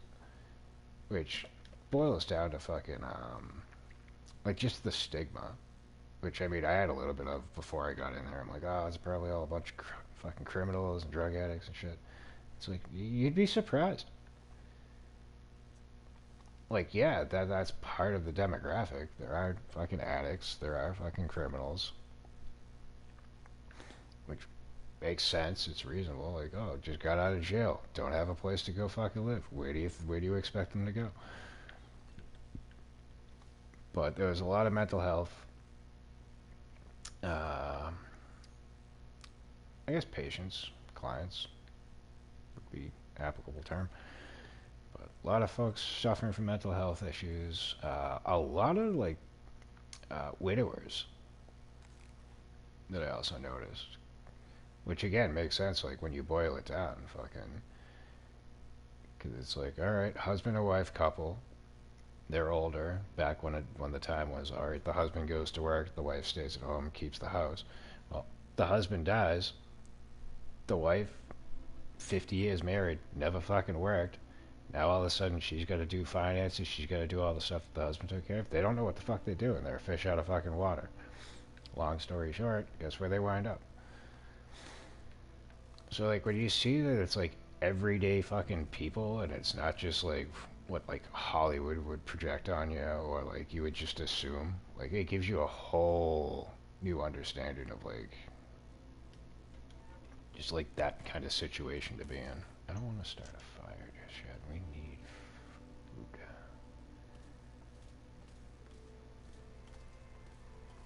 And the deer went this way, but he ran all the way over that way, and I'm not going to chase him down. Especially since those are probably wolves. Fuck it, we'll just fish. That's fine.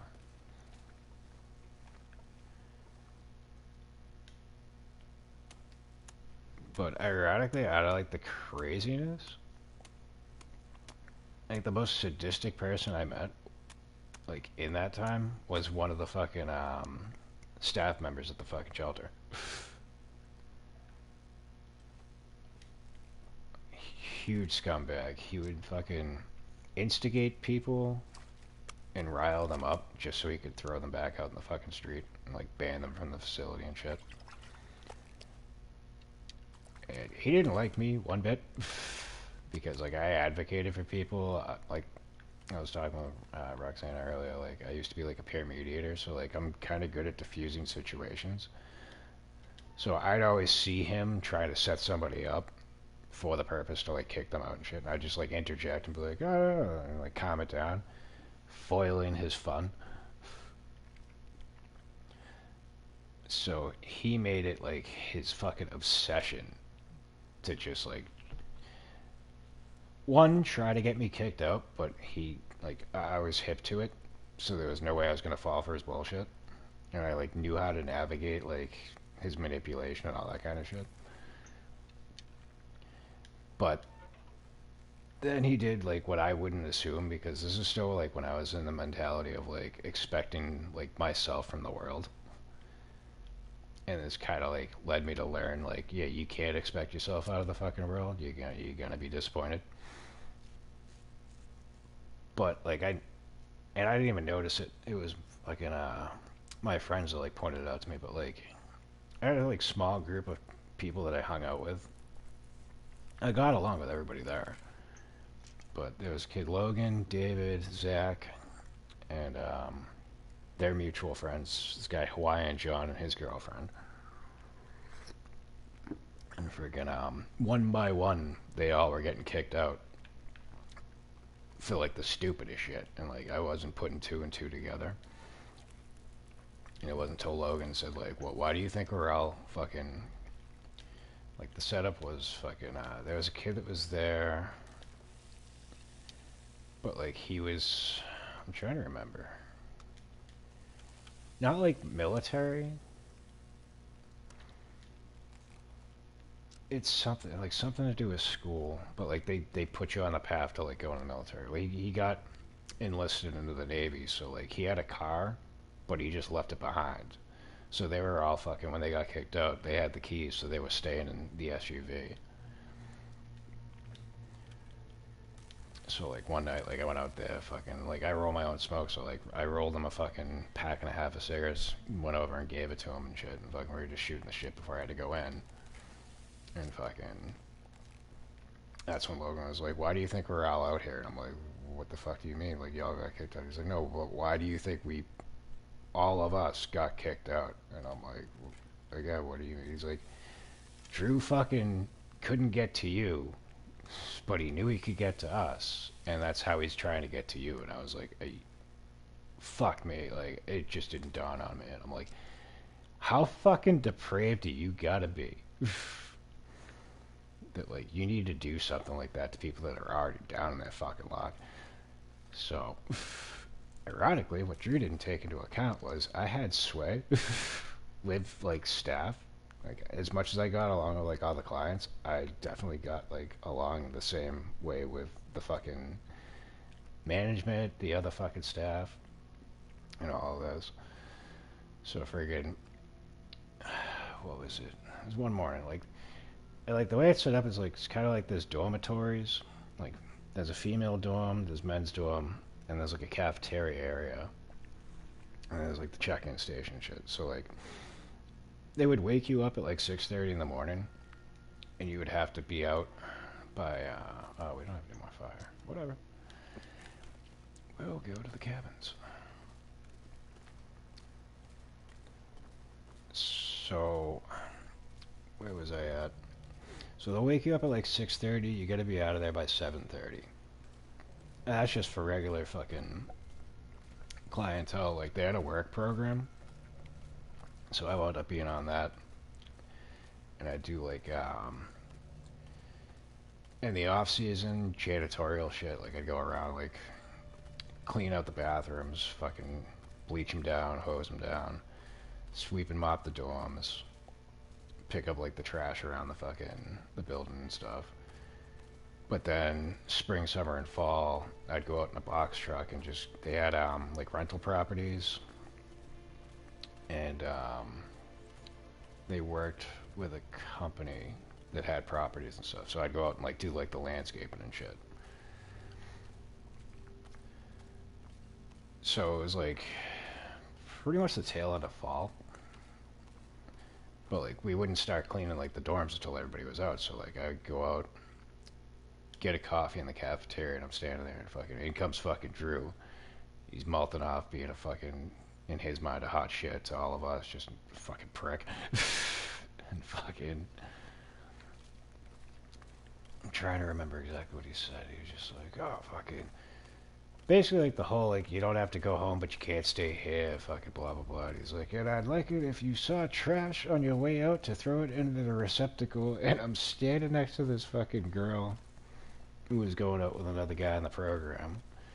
And I just look at her, fucking, look back at him, look back at her, and I'm like, I see a piece of trash. Should I throw that away? He's like, what the fuck did you just say? I heard that. I'm like, well, then I guess you don't need me to repeat it, do you? And he's like, say that to my face. Say that to my face. And I was like, you know what, fuck it. I'd go to fucking Weaver Cafeteria. I'd fucking go, say that to my ass. And I'd fucking just slap myself in the fucking cheeks. So, now I've just basically fucking, like, flipped him fucking the biggest fucking middle finger in front of, like, all these people that fucking hate him. So, completely embarrassed his sorry ass. He goes up to the fucking, my boss on the fucking work program, fucking, he did this, blah, blah, blah, blah, blah, this, thinking, like, oh, this is my chance to get him thrown out. So I come back, it's like, that when they kick everybody out, like the widowers and whatnot that I mentioned earlier, like they get to stay in. Like they don't have to like just go and be somebody else's problem for the day. Like, and they can come back in and just chill in the fucking cafeteria. So they have a smoke break. So I come back in for fucking smoke break. And I see my boss Brent. And I see Drew fucking reading the riot act, and fucking I go to walk in to go to the dorms. I gotta walk like through them. And friggin', I just like look at Drew, I smile, and I walk into the dorms. I start breaking out like the cleaning stuff. Fucking Brent comes in 2 seconds later. He's like, you want to explain to me what the hell happened? I'm like, well, you know, like I told him like the whole fucking story that I basically just told all y'all, like about like Zach, Drew, Zach, Logan, and all them, and fucking there was like a couple other people that like acquaintances and whatnot. But I'm like, he threw this guy out for this thing. He antagonized this fucking crippled guy who fucking has like diabetic issues. So friggin' like the people that do like the cafeteria fucking the meals and stuff, they'll make him like a specialty meal. Fucking so he was away like getting dialysis one night. So they put it in the fridge with like saran wrap over it with his name on it. He came by at 2 in the morning in the fucking dorms and was like, I just wanted to say thank you. That was a very splendid meal that I had this evening. Fucking, and I'm like, so this happened, fucking, I'm like, the dude is a fucking sadist. He has no business fucking being here. I'm sick of his shit, and I had to get one in. And he's like, what did you say? And I was like, I was standing there waiting for the fucking cafeteria to clear out. He's doing his little fucking spiel. He said something about throwing trash away. Fucking, I referred to him as a piece of trash, and I didn't know if I should throw him away. I didn't say it to him. I said it out loud to somebody fucking else. And he's like, he just like lowers his head like, can you do me a favor? Can you not? And I'm like, I'll try my best from this point forward. And he's like, all right. So fucking, I come walking out, and he's like, Drew's like, where's his bag? Where's his stuff? What? He's like, I'm not throwing him out. Fucking, what do you expect is gonna happen? He's like, oh, okay. I'm like, and fucking, he's like staring at me, and I look for Brent. I'm like, and I looked at fucking Drew, and I'm like, I told him exactly what the hell I said, exactly what the hell happened. I don't know what you're expecting, but this is the result. Maybe, just maybe, you should calm your shit. And fucking, I'm like, can I just go to work? And he's like, yeah, get out of here. Go. It would be best that you go and fucking do your work. I'm like, all right, can do. But like from that moment forward, like he knew that he wasn't gonna be able to fuck with me, and he knew he wasn't gonna be able to get me tossed out. But like he just couldn't let it go. but because like I'm not saying like I whistle blew like anything, but it's just like I pointed out like so they could like actually like pay attention to like how this guy was fucking acting. And it wasn't 2 months later, fucking they gave him the fucking pink slip. Like you gotta go, buddy. Fucking you're out of here. And my biggest regret was I wasn't there because they did it during lunch. And normally, like if I was like doing like the landscaping and I was nearby, I'd come back and just have lunch at the cafeteria. But for some reason, like I think I was still in the area, but I just decided to like go to Wendy's or something. So I come back fucking at the end of the day and fucking everybody's like, "Oh, you missed it, you missed it. They fired Drew." And I'm like, "Oh, you gotta be kidding me. What, today? Really? Fuck, man." They're like, "Oh yeah, that was great. We were out having smoke break after lunch," and he came out and he was all fucking sad and pissed off. And he's like, "I just want to thank you all for your kind words and getting me fired." And I was like, "Oh, it's a good thing I wasn't there because I would have fucking went off." Because I'm like, "You're fired. You can't do anything now." Fucking so, like, really? I got plenty I want to say, but I didn't get the chance. Sadly, though, I found out that he wound up getting a job in Boston at like not another homeless shelter, thank fucking God, but it was like a halfway house. Because there was a guy I used to live with in a rooming house years back, and I wound up bumping into him at Starbucks. He's like, "Oh yeah, no, I'm at this halfway house, fucking blah blah blah." Like he starts describing fucking Drew, and I'm like, "Is his name Drew?" But she's like, "Yeah, how do you know him?" And I'm like, "He's a piece of shit." And he's like, "No, man, he's all right." I was like, "No, the fuck he's not. Like, let me tell you the ways." Fucking, this guy's a sadistic, fucked up motherfucker. Like, he's gonna burn in hell. Oh man, life and time has a way of evening things out, karma included. Oh, indeed, indeed.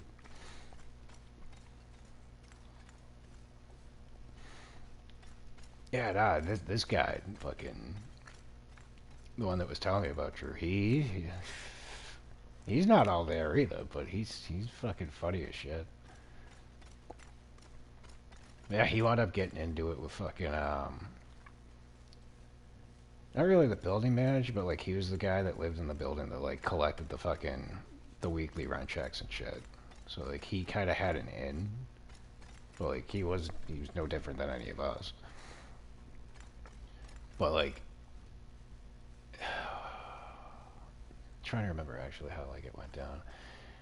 All I know is like what was his name? Teddy. We called him Teddy. His name was Thedopoulos. Fucking.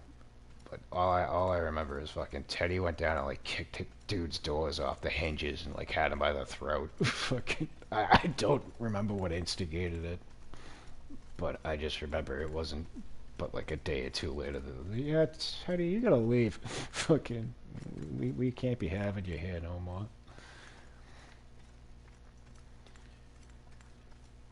So like that, it shocked me when he was like, "Oh no, Drew's a great guy." Blah blah blah blah. Blah. Like you don't, from what I remember of you, you don't strike me as the type that would fucking, if you knew and saw the same guy that I saw, fucking, he might have changed his ways.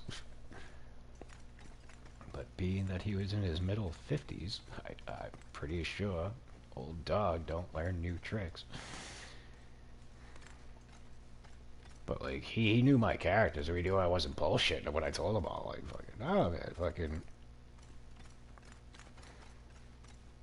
Like I told him about fucking the guy with the dialysis and the food. Fucking, like that was like one of the first things. He was like, "Ah man, that doesn't strike me as fucking true." And I was just like, "Oh okay, well here's some more." Fucking, friggin' that guy Hawaiian John and his girlfriend. That was another one that fucking really set me off. So this was in the middle of the winter, and from what I remember, I think it was like the middle teens, if not like close to 0 degrees. So during the winter, like we get like yeah, overrun, I guess you could call it. So the male dorms there was only 68 beds, and then the female dorms there was like I want to say like 30, maybe 35. And then if like they went over capacity, they would have upwards to like 20 to 30. They'd like hand out fucking mats and then fucking clear out the dining room and fucking just people would lay there. And if they had anything over that, they would bust them down to another, like a satellite shelter that they had in Brockton. And fucking, so John's girlfriend was in the females dorm. And like once they're in for the night, like you can't like go in and talk to them. Fucking like this, it's the whole reason like men are separated from the women. Fucking makes sense. I don't think I have to explain. But so John was unlucky at the time, and he was stuck out in the cafeteria. And like for whatever reason, like he couldn't sleep. So fucking. But like I think he had a cold, or whatever the fuck it was. So fucking his girlfriend Jen would come out to like check on him. Like, oh, I'm just going to use the bathroom, and fucking like peek her head and like everything going all right, like fucking, because like it was like a point like he might need to go to the hospital. And he's like, whatever, nah, I just got a headache, this and that. So he got up at like 2 in the morning and like couldn't fucking sleep. So he's like, well, I can't just sit up in the fucking cafeteria. Everybody's trying to sleep. I can't go hang out in the men's dorm, but like I can go into the bathroom and just chill in there and just ride it out to the fucking morning. So she comes back out to check on him, sees that he's not there, turns to fucking Drew like, did he leave? Did he leave? And like they had a rule, and this wasn't for like the clients themselves. This is more like if somebody came looking for a client, like, oh, we're not at liberty to give out personal information, blah blah blah blah. It makes sense. So friggin' he gives her that whole spiel. Oh, I'm not at liberty to tell you about another client, blah, blah, blah, blah, blah. And she's like, I just need to know, did he leave? I'm not going to have him wandering around outside by himself, like fucking. Well, I'm not at liberty to fucking tell you, blah, blah, blah. Knowing full well, he's in the fucking bathroom. Okay, all he has to say is, no, he's in the bathroom, he's got a fucking headache, just go back to sleep, fuck it, he hasn't left. But instead, fucking tells her that, knowing that she's thinking he's packed up his shit and fucking just left because he couldn't fucking deal to be in the fucking cafeteria. She runs out in a fucking t-shirt, no fucking jacket. Like I said, 0 degrees to like low teens. And again, knowing full well he ain't fucking out there. He's in the fucking bathroom. So then he comes out of the bathroom and fucking somebody like fills him in like the commotion, like, oh dude, your girl just fucking ran out looking for you. She ain't got a fucking chat. Fuck. So he runs out. Now they've just self-discharged. Yeah. Nah, but I'm in here looking for a battery. So back to the story, fucking. So because they both just walked out and self-discharged, now they have to spend the next night out. All of this could have been avoided if Drew wasn't a sociopathic piece of shit. But this is his MO. This is how he operates. Like, he gets off on this kind of shit. So when I told fucking Teddy about that, he's like, oh, all right, maybe maybe he's not the good guy I think he is. And I'm like, nah, he's not even close. He's a piece of shit. Fucking take my word for it, please. So I was always hoping to run back into Teddy just to see, like, hey, whatever happened to Drew? But I never saw him again. And again, he was just some dude I knew from a rooming house, so I'm like trying to like track him down. Fucking, I'm not really that interested. But oh man, like there's just some shit that like I wish I didn't have to fucking witness or go through.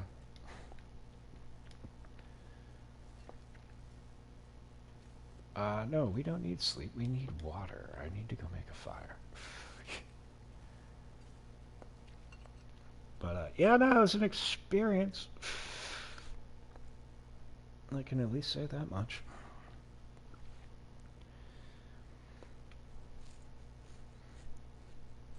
But again, like my thinking is like, oh, like you gotta go work at a homeless shelter. You think you would like, and like everybody else that was there fell into this fucking descriptor. It's like you'd want to take on the job to help.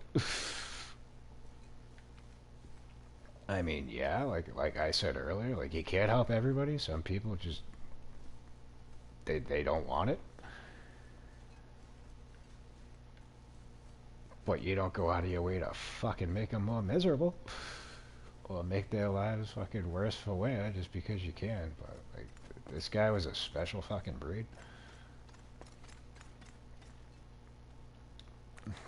Thankfully, there's not many people like him, but sadly, I've learned that there are plenty other people out there just like him. But those are the types of people that I try to avoid. But thankfully, like that's like the silver lining in it all is because I've gone through that with you. Like I can spot those kind of people a lot more easier. Like I'm not. Another thing I said earlier, like you can't expect yourself out of the world. Like that's one of the reasons why. Yeah, no. I learned that lesson, and I don't need to learn it again.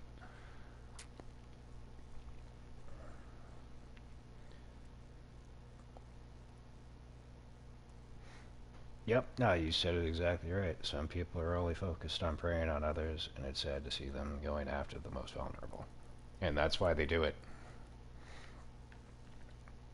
Sadly, that's exactly why they do it, because as no, I don't want to light the fucking torch. And I noticed that, like, we're just like wandering around, like some like just regular members of society and shit, like taking pot shots and going after people just for the sake of like, oh well, you know, they're down, they're beneath me, they're fucking lower than me, I can get away with it. And it's like, well, here's another thing I subscribe to is just because you can doesn't mean you should. Fucking.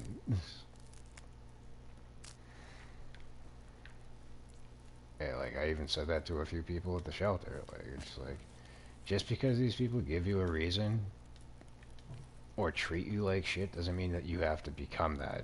You don't have to act like that. Don't give them what they expect. Show them that they're wrong, and fucking you'll get something better out of it. Let's chop you down. That's a prime example of that. We all used to like hang out at the library, especially like in the colder days. But like a lot of them would like make a ruckus, act foolish, be noisy, fucking just be a blight on society. So like I kind of get both sides of it. But I was going out to have a cigarette, and there was like another group of like four people from the shelter. Like they were just ahead of me. No, they were like they were coming up behind me. So as I'm going out, I hold the door open for a lady that's coming towards, like to go inside, and they just barge right through, push her aside, fucking this and that. And like she turns to me and she's like, "Oh, it's those fucking people. They're all trash." And I was just like, "Yeah." But one of them just held the door for you. Fucking shit. Oh. It's like, and I just looked at him like, I get it, but at the same time, you also gotta understand that's not the only type that they cater to. Like, there's regular people down there. We don't all suck. Fucking. Some of them do. Fucking. Don't get me wrong. I'm aware. But, like, just, like, that in a nutshell was, like, what I dealt with. Because I had plenty of people just walking down the street, like, fucking, Chucky, blah, blah, blah, blah, blah. Like, I had a guy fucking. It was, like, a major intersection. And it was set up, like, completely stupid. So, 4 different crosswalks, 2 sets of lights. But when one set of one of the crosswalks that we would go across would signal us to walk, there was also a green arrow for people to drive through it. Fucking. So me and my buddy are walking through. And again, we got backpacks on our shoulders, so we're the scum of the fucking earth. Fucking. So we're like halfway through the crosswalk, and the dude goes to go, and he's fucking like beeping, honking at us. I just point at the fucking. I'm like, white dude in the box telling us to walk. Like, I don't know what you want me to do. Like, fucking. So we get to the other side of the street. I'm fucking still going. He screeches up, parks like diagonally. Now he's blocking any traffic that can go through. Gets out of his car, runs up on us. And he's like, "You fucking junky pieces of shit, blah, blah, blah. Fucking tired of y'all fucking being in my city." And I'm just like looking at him in disbelief, like, I'm not a junkie. What about me gives off the vibe that I'm like I don't have sunken eyes. I'm not nodding off. I'm coherent. I'm with it. What the fuck? He's like, "Oh, you fucking junkie piece of shit. Fuck, you want to fight?" I'm like, I just wanted to cross the street. Like, what the fuck? So there's like a fucking college right across the street. Whole group of people staring off at us in disbelief, and I'm just like, this has just become way too much. What the fuck? So then he goes to fucking like rear back like he's gonna hit me, and I'm just like, please, please do it. Like at this point, I would love a reason. Meanwhile, my other buddy Dave, fucking, he's just standing there, fucking like, what the fuck? Couple like he's more friggin' aggressive than I am. So like he's really like, let's do this. And I'm just like, even still, like after all, like I'm in my mind, I'm just like, how do we not do this? How do we, can I just get back to like going where I was going? Fucking. So finally, the fucking guy like realizes like I'm not gonna fight him. Like fucking, this is not gonna happen. Fucking, he's like, that's what I thought. You fucking junky ass bitch. And I'm just like, whatever it is to get you through the day, brother. Fucking. Might want to go get that anger checked. Friggin'. So then I look up, I'm looking across the street, all the college girls, just like, what the hell was his problem? And I'm like, oh, wait, y'all not blaming us for this? Oh, cool, okay. Fucking. I'm like, finally, some common sense. But, like, I had just been conditioned at that point. Like, yeah, no, there's no right I can do. There's no right way to handle anything. I have a backpack. I'm a piece of shit. Fucking.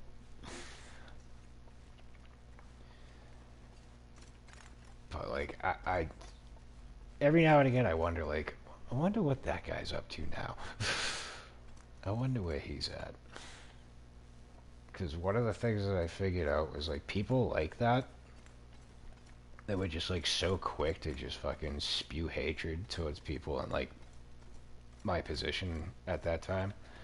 They were the ones that were probably like a paycheck away from being there themselves, and they would like act that way, thinking like is like a defense mechanism, thinking like, oh, if I treat them like shit, it'll keep it away from me.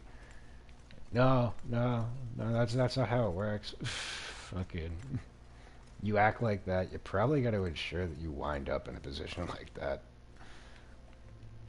because you're the type of person that's gonna fucking blow up your spot, burn bridges, and just fucking push people away, and then you're gonna find yourself all by yourself. You gotta know how to handle it.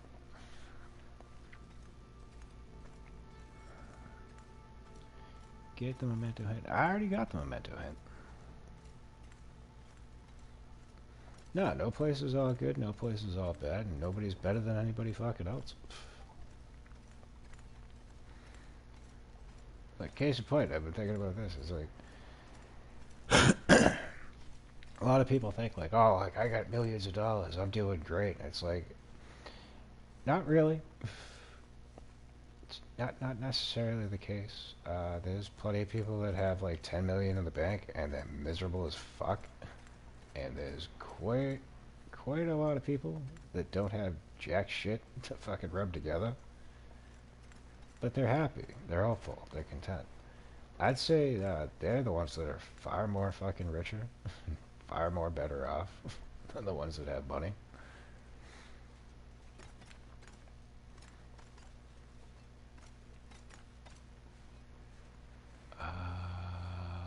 This is a named location down here. Yep, Rockfall. There you go. Just wanted to see if there was any items. No, I think what I'm trying to do, and I keep fucking just going off on tangents, is I want to get back to Mystery Lake. I think we should go there. I'm one that doesn't really have jack shit, and I'm happy as can be. Same here. Like, it's like I've said to my fucking therapist. I'm like, if I got a video game to play, a coffee to drink, and a cigarette to go have, fucking when I feel the urge, I've got everything I fucking need. Like, everything beyond that is just fucking gravy.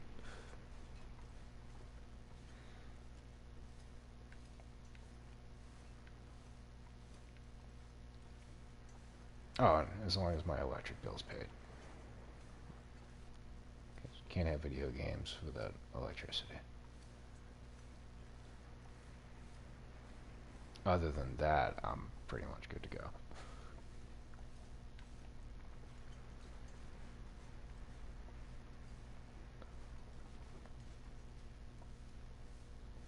And I used to be a little bit different, but I was never a materialistic person. I never really fucking cared. Like,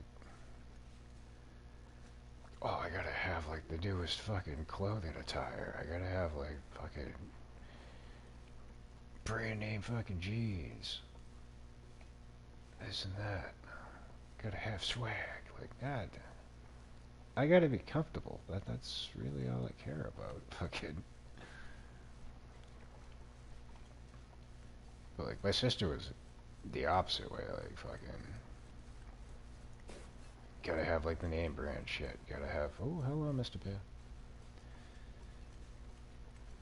Like, she would go out, like, not out of her means, because, I mean, she made good money, like, doing the work that she did. She's, like, a veterinarian tech.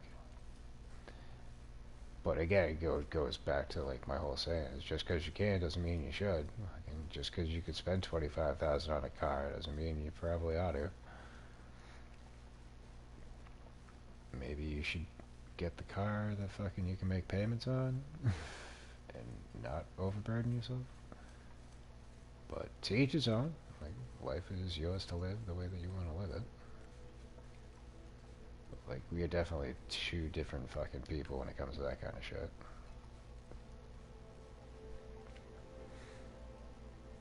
Like, I always had, like, the fucking, like, $200 fucking shit box.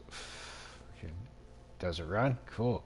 Does it get me where I'm going? Awesome. Does it look pretty? I don't give a fuck. Good on gas. That's all that matters.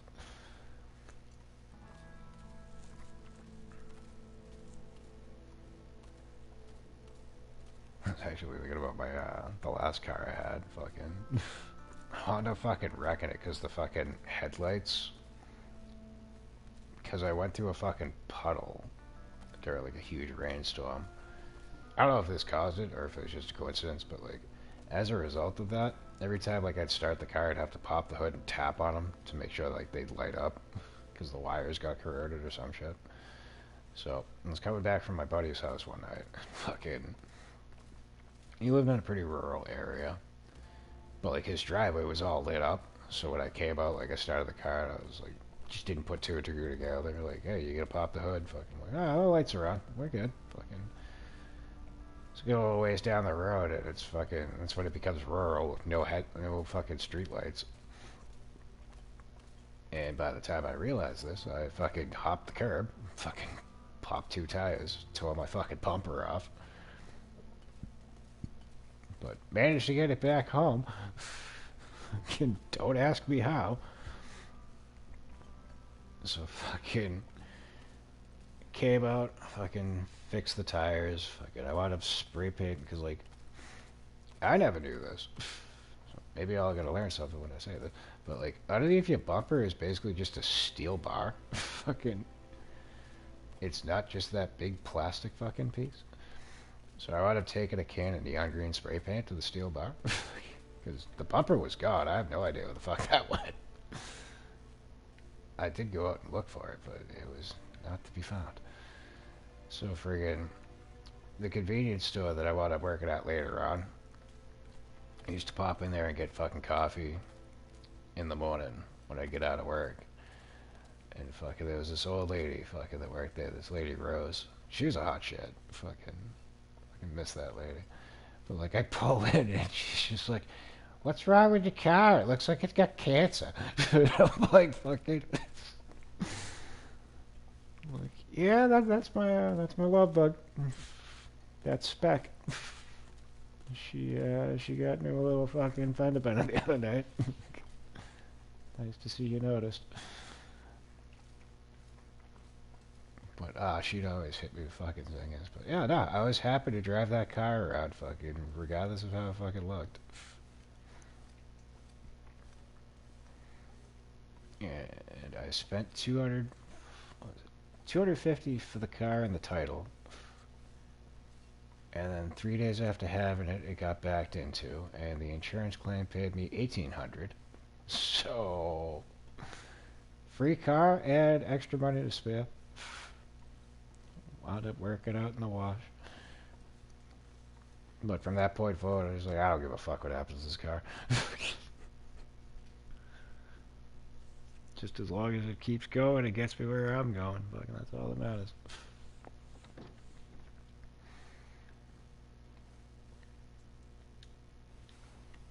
But like by rights, like I shouldn't have been able to drive that fucking car from fucking at least like the last year I had it, and I actually got pulled over.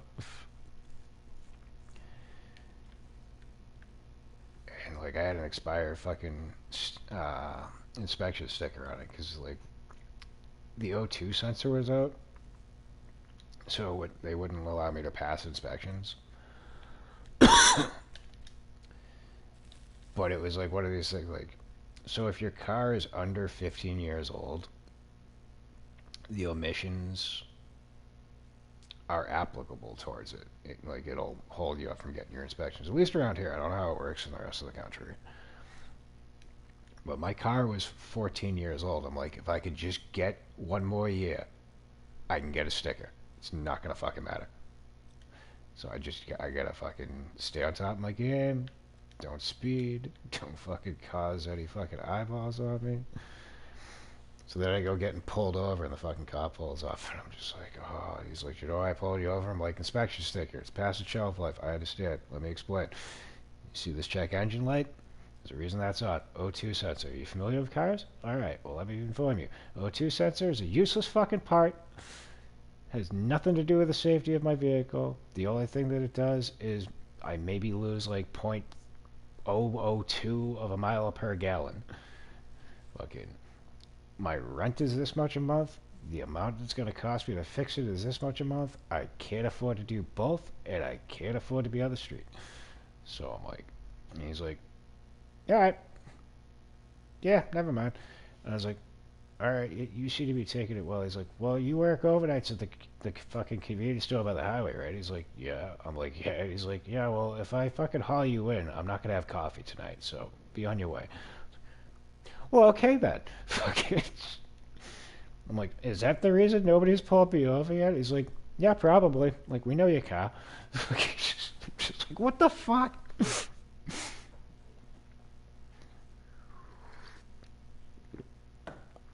You gotta be fucking kidding me, really?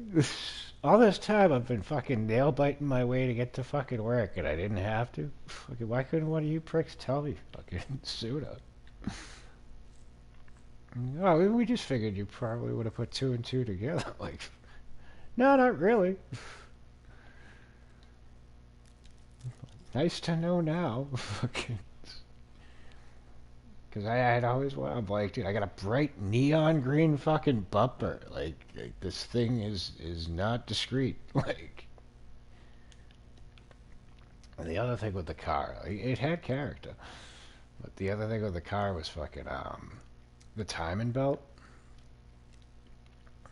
It was weird, and I was convinced it was the alternator that caused this. But like, whenever I'd come to a stop and I would have to turn the lights off, the headlights off, turn off the radio, And God forbid I had the heat fucking running. I'd have to turn that off too. But like if I didn't, like the belt would just start screeching and screeching and screeching. So freaking, I'd be pulled up at a fucking like a red light or whatever. Fucking lights off, middle of the fucking night. Like again, like not very conspicuous. So I'm all thinking like, why the fuck have I not getting pulled over? Fucking like, my luck is not this good.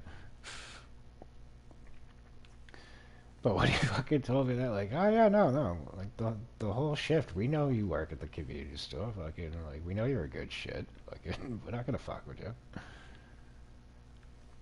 But yeah, we want our coffee, and if you can't make it to work, the store's not open. So, fucking, it's not just for you. Like, oh, okay, quid pro quo, I'm down. Saves me on my insurance. Getting no moving violations, that's cool.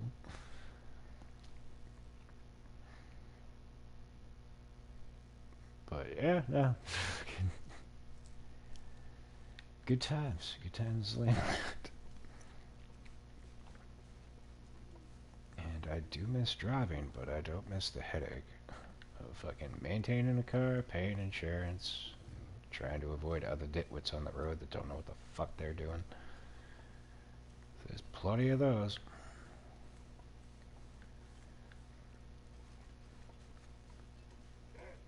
Oh, Jesus. Seriously? Goddamn. I'm going to try to avoid you. I know we have the means to take you on, but I prefer not to.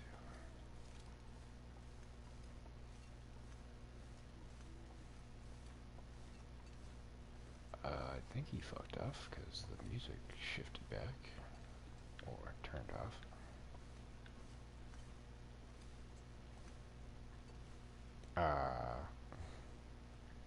I know what you is, but why can't I just pick you up?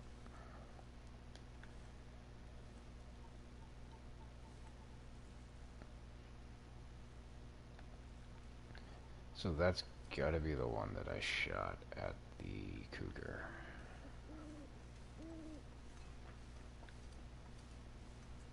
I assume. I don't recall being over there. I thought it was more over here. Whatever. But I know, like, in the past, like, I've shot, like, bears with them. And then when the carcass despawns, I can go back and pick it up. The quality's worn off, but I can get another shot out of it. So I found that weird I couldn't interact with that. It's fine. We get out of this. We'll be okay. Your luck wasn't good, but he had best coffee in the state. Coffee here. Indeed. This is why I love coffee so much. It saves lives.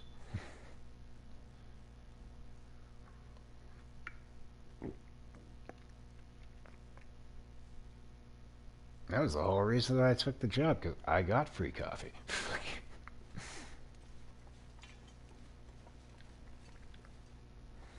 And I'm a huge fan of the movie Clerks, so I felt like I got to, like, live out my fucking, my Randall dream.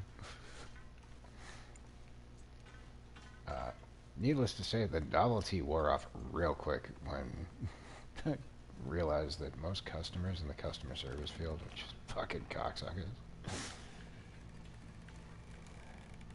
I'd say it's 50-50 though. Like, I had a lot of really good customers that, like, would have fucking took a bullet for me.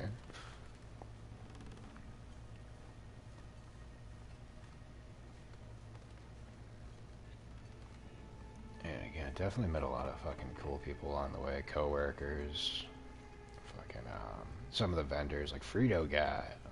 Frito Guy was the shit. I liked Frito Guy. And he wound up being the distributor for, the second convenience store I wound up working at. I remember when he fucking wrote, he was like, the fuck are you doing here? And I'm like, they're gonna pay me better and actually move me up to management.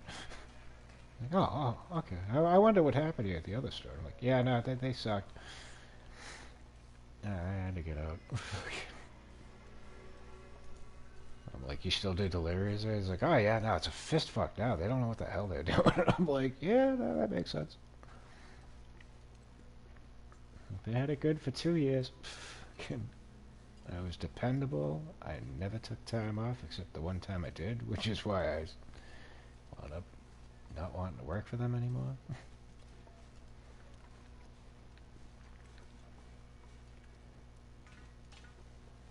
2 years of quality service. I called out one day because I was passing a fucking kidney stone. Think that's a justifiable reason. Freaking, But yeah, my birthday came up. It was like my second year working there, and I'm like, you know what? Fuck it. I never do it, but I got paid time off. Like, I don't even want the week. I just want the weekend. I'm like, can I just have the weekend? She's like, yeah, no, I can do that for you. Well, me assuming, because my days off were Monday and Tuesday, I was assuming, like, yeah, I'd take the weekend off, have Monday and Tuesday, and go back. Yeah, no. She just gave me the weekend. Expected me to work the other fucking days, not my regular day. Like, work my regular days off, and I was like, well, that's not really taking time off. Fucking, I mean, yes and no. So what wound up happening is, like, normally I would work 40 hours a week. Well, because I asked for time off, I wound up working 40 hours one week and then 48 the next. And I was like, so I asked for time off and I wind up working more. Well, what the fuck? So I'm kind of miffed about it, but I'm like, whatever. Water in a bridge. I'll just let it go. Fucking, no big deal. She winds up, my boss, winds up flipping her shit out on me. And I'm like, in my head, I'm like, where do you have the... You're the one that makes the fucking schedule. Why... You fucked this up, not me. Fucking... So she fucking goes into this whole spiel, because, like, if she keeps the hours under a certain amount, she gets a bonus. Well, because of her fuck up, she went over, she wasn't getting her bonus, and she's, like, trying to throw it on me, and I'm like... Okay, so... And, like, we had this huge fucking falling out in the parking lot, and I was like... So let me get this straight. You fucked with the schedule, and you're mad at me because you lost out on your bonus that you made it become a reality that you're not getting your bonus. I'm upset because I asked for time off, and I wound up working more hours than I normally would have.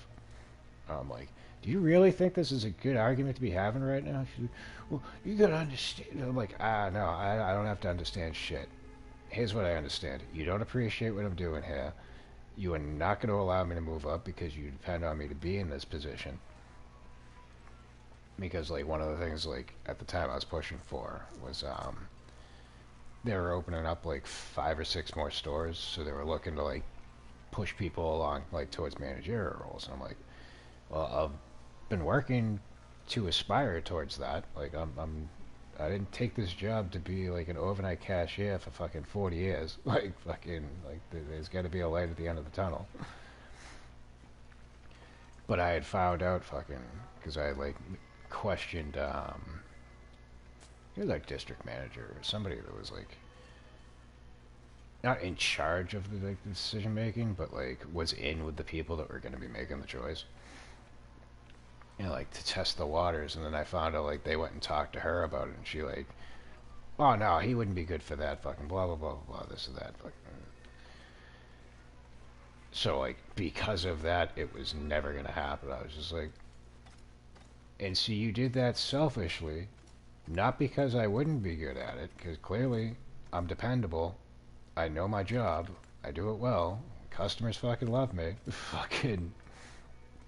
You did that because you don't want to lose me because I take care of a headache for you. Well, that's not my problem. Like, you're the manager. Hire more fucking people. Like, I don't see why I should be friggin' punished for doing a good job. Like, that doesn't make sense to me.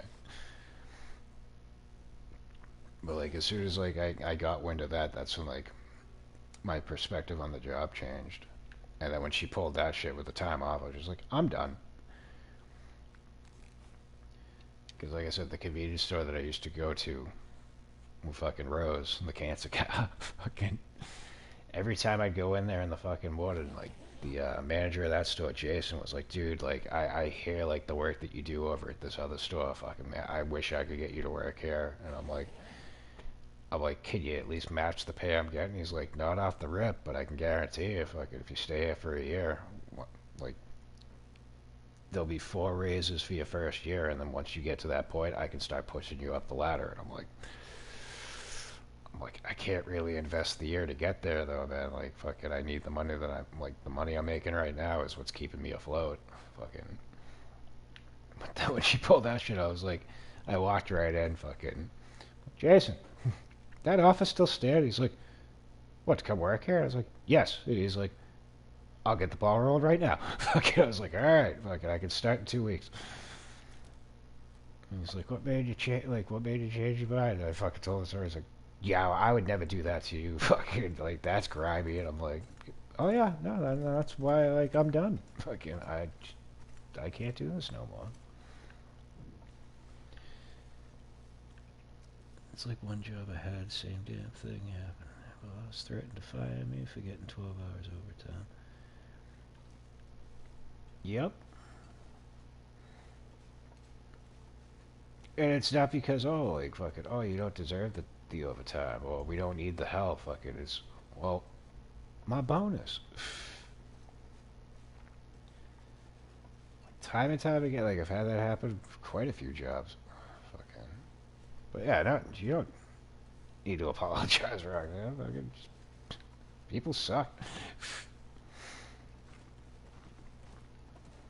But there's two types when it comes to like managerial positions. There's bosses and there's leaders. Bosses just bark fucking orders at you and expect everything to be done for them. Leaders, they'll dive on in and get their hands fucking dirty. Plenty of fucking bosses out in the world. Very few leaders.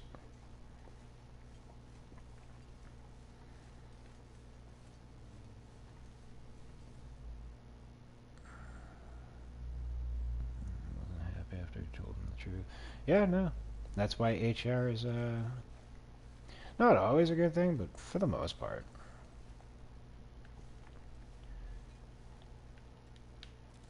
And then like you think about like unions and shit. Unions are like 50-50.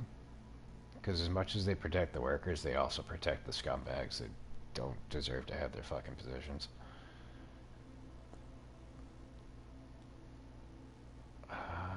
Do I even want to get out? I'm not gonna hunt you.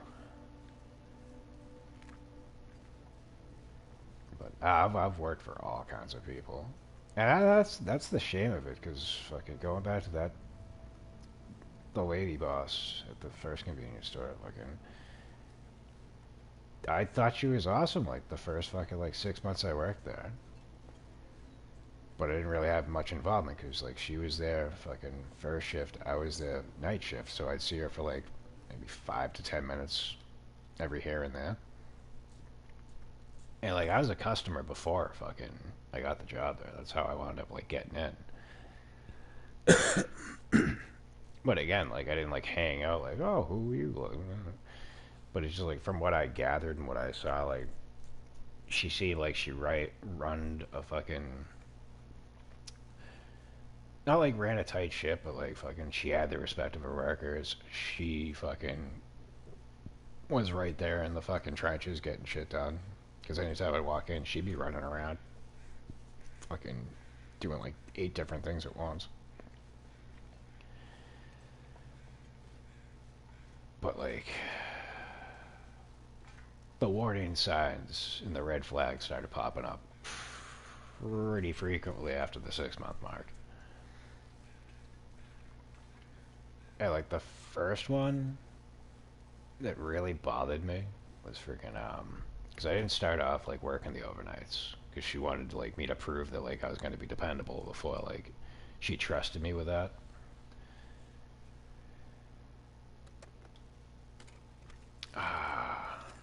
So I was working second shift, and freaking usually like first shift it was her, 3 other people, like 2 to do like restocking, do the inventory, place the orders, and all that kind of stuff. And then 1 to 2 to man the cashier. Yeah, the cash registers. Second shift, usually 3 people. 2 to like focus on the registers. 1 would like pop off, but 1 would always be dedicated there. And then 1 to just go around like filling the coffees, filling inventory, fucking cleaning up around the store and shit. And then overnights was always just 1 fucking person. Expected to run the entire store by themselves.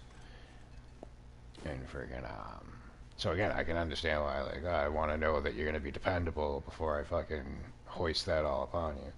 So friggin', it was me and like 2 other girls, one of which just started. I had been there for a couple of months. But like, lottery was like a huge thing there. So friggin', I come into work one day, and Dawn, fucking the manager, she's like, I gotta talk to you. And I'm like, okay, what about? And she's like, no, in the office. And I'm like, okay, well, something's fucking serious. Fucking, she pulls me in. She's like, so where's the $400? And I'm like, the fuck do you mean where's the $400? And I'm like, you mean my check? Like, she's like, no, I had a customer come in and say the fucking, she cashed in a $400 scratch ticket and you didn't give her the money. And I'm like, well, that's news to fucking me. I'm like, how would that fucking work? And she's like, no, she said, like, she came in with a $400 fucking winner. And friggin', like, somebody told her it was fucking, it wasn't a winner, blah, blah, blah, blah. I just like, that never happened. I'm like, I can tell you straight off the rip, fucking, last night, I had a $150 winner, I had $200 winners, and I had somebody that hit 45 fucking bucks on the numbers game. There was no $400 winner. So I don't know what the fuck you're talking about. She's like, well, I'm going to get to the bottom of this. And I was like, please do. I hope that you do. Fucking, but it wasn't me. So for a week, I'm walking on eggshells thinking, all right, if this fucking $400 doesn't show up, I'm getting fucking shit canned. I got to fucking try to find a new job, fucking blah, blah, blah. Like, this is all news to me. So I go into work fucking like 5 days later. Still haven't heard anything about it. And I turned to one of the girls and I'm like, dude, I'm gonna fucking lose my job. They're like, what the fuck do you mean? I'm like, so I tell them the whole thing. I'm like, well, evidently a lady came in fucking with a $400 winner the other day and she's convinced I stole her money. And she's like, oh no, I got to the bottom of that. Fucking, she went to another store. It wasn't here. It's like, I'm like, well, what the fuck? I'm like, when did you hear this? She's like 2 days ago. And I'm like, are you fucking serious? And I'm like, well, when the fuck was anybody going to tell me? I'm like, I'm the one that's thinking I'm going to lose my fucking job over this shit. He's like, well, you mean Don didn't tell you? I'm like, no. What? Do you think I'd be acting like this right now? Fucking. So I was like, all right, well, fucking, I'm coming in early tomorrow, fucking, because I'm going to fucking get to the bottom of this myself. So friggin' I come in and I was like, hey, Don, should I be looking for a new job? Whatever, this or that. Like, she's like, what the hell are you talking about? I'm like, the missing $400? And she's like, oh, yeah, she went to another... I'm like, yeah, I already know this. I'm like, you left me on fucking read thinking I'm losing my fucking job. When were you going to tell me that I got nothing to fucking worry about? She's like, oh, no, you're good. Moving on. And I'm like, what the fuck?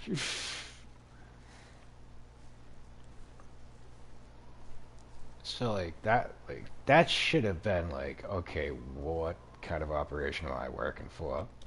But yeah, no, I went another fucking year and a half. But the lesson was eventually learned. Like,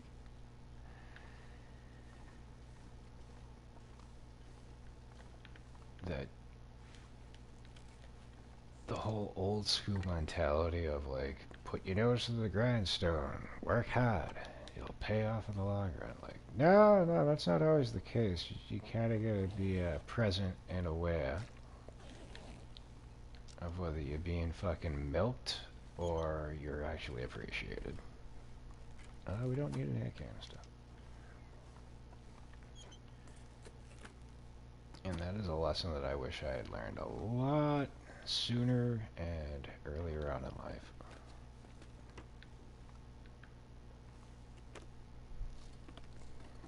There's a good many amount of jobs that I put far more into than I really should have. The grocery store that I was talking about with the coyotes, that was another job. I put fucking 3 years into that job. All the while, oh no, keep working like this. You're gonna move up in this. You're gonna move up. Fucking, we'll make you full time. Blah blah blah blah blah. Meanwhile, I find out, like the prick bastard fucking night crew chief and his fucking underling were taking credit for all the work I was doing. Every time the boss came in, fucking start of the morning. So yeah, like if the work you're doing isn't being noticed or you're getting credit for it, then yeah, you're not gonna move up. But they'll take credit for it and be happy to see you do it. That's perfectly fine. And wouldn't you know it, when I figured all that out and I started to fucking dial back my work, yeah, no, they started riding my ass. We know what you're capable of. Like, yeah, no, I know what I'm capable of, and now I know what you're capable of. So, you fucking ruined a good thing for yourself. It sucks for you.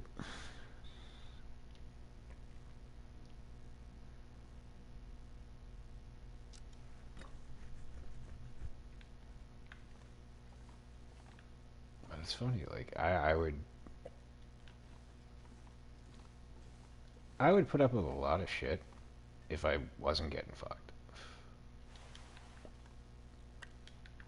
Because again, very minimalistic. It doesn't take much to keep me content and keep me happy. If I'm working my ass off for you, appreciate it. Don't stiff me on the fucking credit.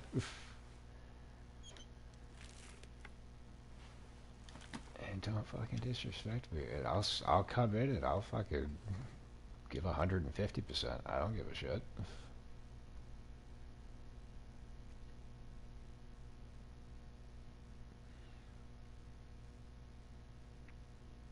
But like my only main gripe is just incompetence. I think like when I boil it down for all the jobs I've worked, if I had to be on that like incompetent leadership, it always went south very quickly.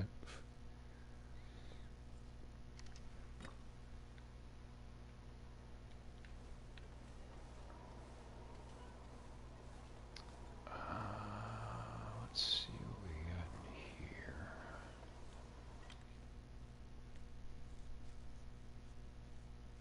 Because that brings me to when I worked at Panera Bread. The first year there was fucking great. Management, staff, all of us, like, we had a fucking great time. It was more like a fucking party than a fucking job. But then the night baker wound up screwing up an order, and our general manager tried to, like,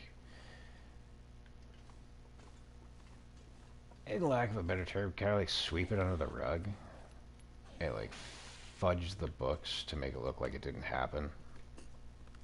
But corporate like figured it out, so they wound up having to fucking fire him for it. Now, like, he didn't do anything wrong. He just didn't want anything bad to happen to her because fucking she was a hard worker. Fucking she made a fucking mistake. And it was too late to fucking counteract it before fucking it went bad. So they shit-canned him. The district manager brought in a buddy of his, and this dude was just an absolute fucking buffoon. And he wound up like driving everybody away. Kind of like a Drew. Fucking, just not as sadistic, just more fucking idiotic than fucking sociopathic. But like, he wanted everybody to be yes men, and it's like, dude, we were all trained by corporate to know like how to do everything by the letter, by the book. So we don't need you coming in telling us to do it your way when I said this to him, Drew. I'm like, this is Panera bread. This isn't Tim Walsh bread. You want to run Tim Walsh bread? Fucking go get a business grant. Fucking. Otherwise, can't fucking help you.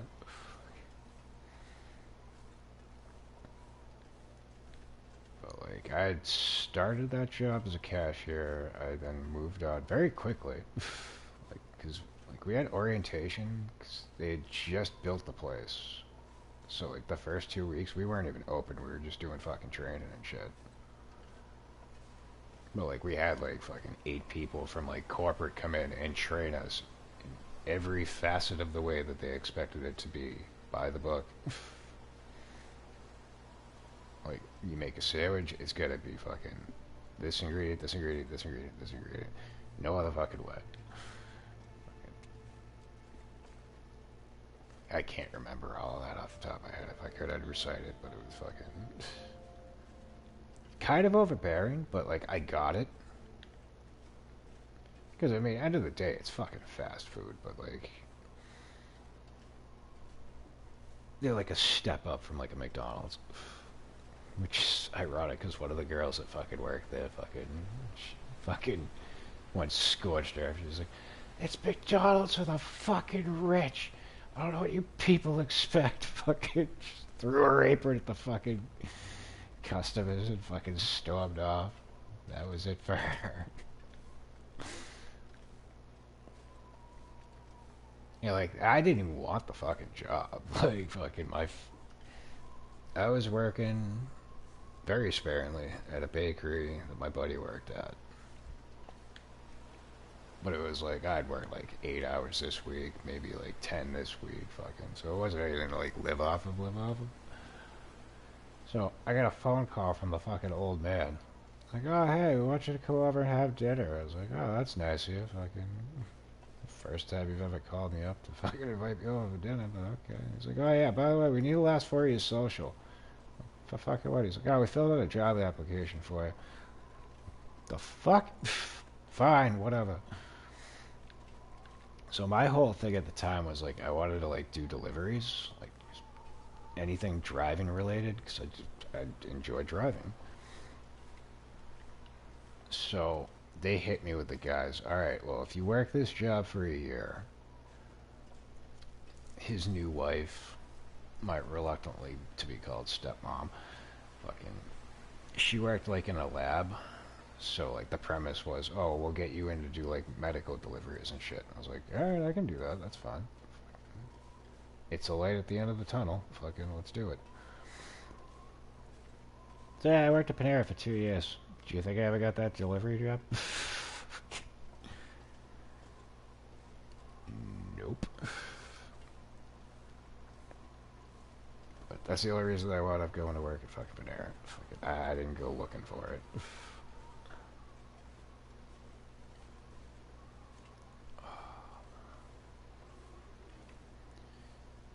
Speaking of going looking, I have no idea where I'm going right now. I'm just going forward. I know there's gonna be a bear up ahead.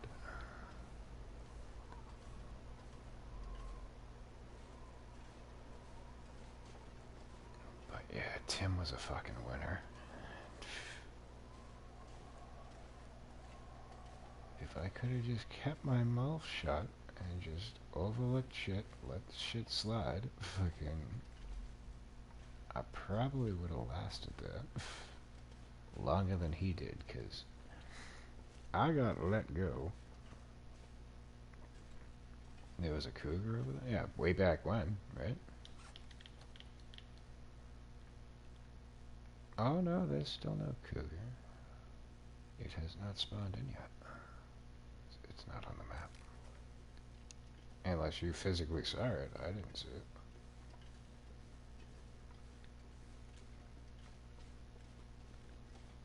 But yeah, Tim fucking...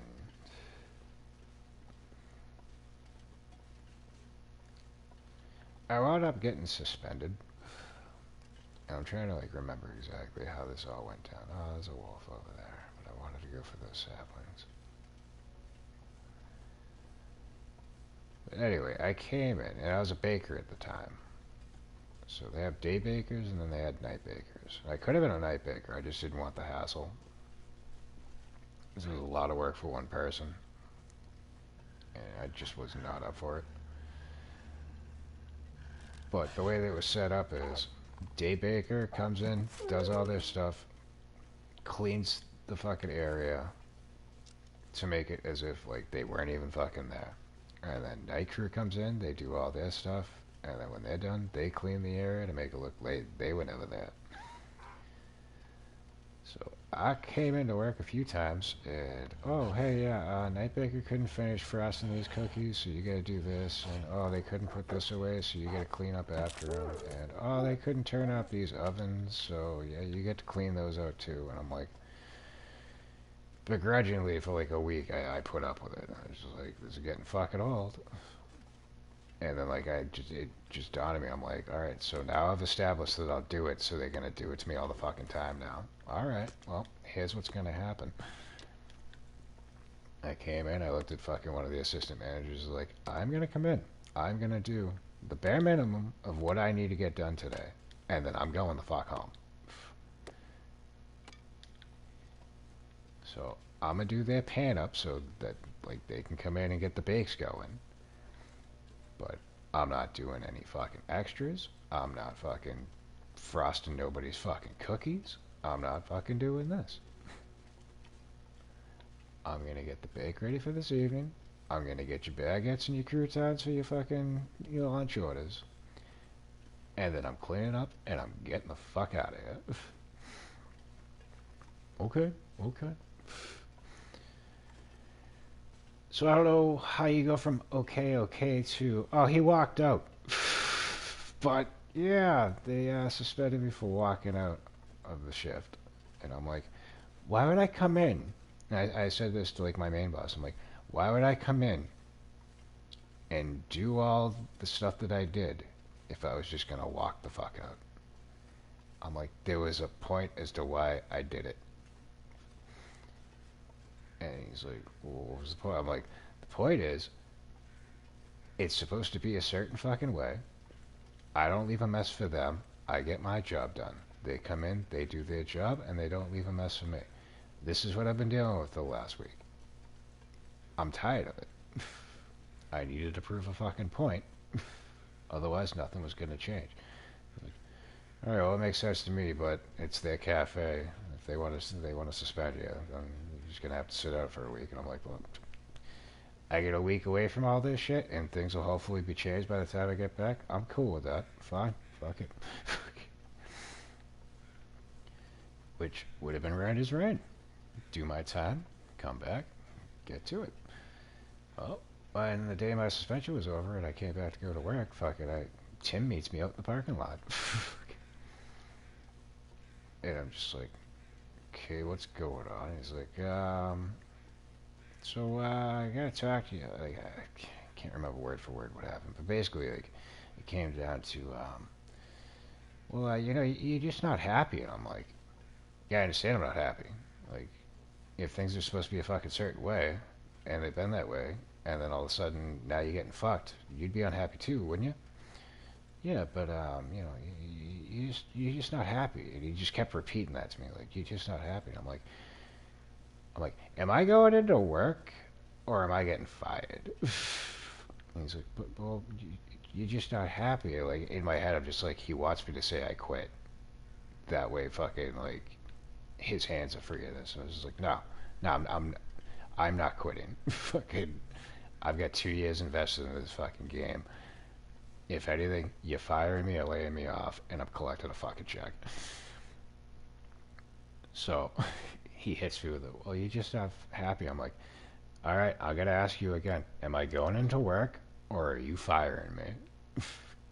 Or are we just gonna keep repeating the same fucking sentences over and over again until somebody breaks? He's just like, all right, yeah, we're gonna let you go. And I was like, all right, so you're laying me off. Cool. I'm gonna go apply for unemployment. You better not fucking try to block it. He's like, no, you're good, you're good. I'm like, okay, we'll see. And I'm like, can I at least go in and say goodbye to the people that I've worked with for the last 2 years? He's like, yeah, no, that's okay. That's fine. That's fine. So I walk in, everybody like fucking. At this point, it was mainly fucking. Probably like 20% of the people I started with. 40% were people that had been there like halfway on. And then the rest were just all new hires that he brought in to be fucking yes men to him. And fucking. I can tell you the majority of the ones that I worked with from the start and like from the middle, like their jaws are on the floor, like they're firing you. And I'm like, yep, I'm just not happy. Fuck it's like a couple, this is bullshit. And I'm like, don't go doing anything that's gonna cost you a fucking job. Fucking, I'll be fine. Fucking, but it's for the best. And like we had a regular, this guy Tom, who was a lawyer, and fucking he like towards the end like was always like trying to talk me down like dude just ride it out, he's gonna wind up getting fucking pushed out, you'll be fine, fucking just you just gotta keep your mouth shut. And I'm like, I don't know how to, Tom. If I did, I would. Fucking, I'm like, but he is wrong and it bothers me.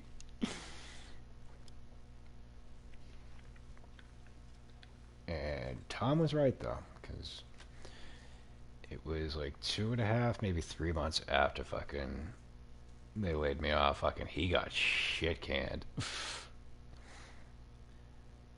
Because there was two things. There was this girl Leanne who was like massively into heroin, and she was a fucking liability. So like I was kind of like running my course with the day with the baking, and like my whole aspiration was like I wanted to move up, not into like probably like assistant management at best. Like I wasn't gonna be there for life. Like that was not my plan. I didn't even want to be there at all to start. Like I said, like I'm not the one that chose to fucking apply there. Like it got foisted upon me. But make the best of it. But friggin', so it came down to friggin', like they needed to get a new assistant manager, and it was like my name was in the running and Leanne's name was in the running. But see, Tim didn't like me because like I would fucking. It's the word I'm looking for. I wouldn't just go according to like what he wanted. Because again, like I'd been trained to do things the Panera way, the corporate way. So I would always try to push for that, whereas he like his whole thing was, oh, I got a business degree. I've managed 5 different restaurants. I'm like, yeah, you know what I'm hearing? You've been fired by 4 others. So fucking clearly, you don't know what the fuck you're doing. Like, right? Like, if you were good, wouldn't you still be at the first job you were managing? Like, I don't know. Seems like that's the way it would be. Like, common sense land. So, regardless, I got laid off because I was unhappy. She got promoted to assistant manager. Well, in the span of 2 weeks, she was caught giving away free food to her dealer in exchange for drugs. Um, then she got caught snorting H off a baby change station in the female bathroom. So they sent her off to detox, which, you know, you would think probably would be a few months. Nah, she was back a week and a half later. And wouldn't you know it, a couple days later, corporate caught her stealing money out of the corporate safe, and she got shit canned. And that's when they started looking into Tim. And it wasn't long after that that he too got shit canned.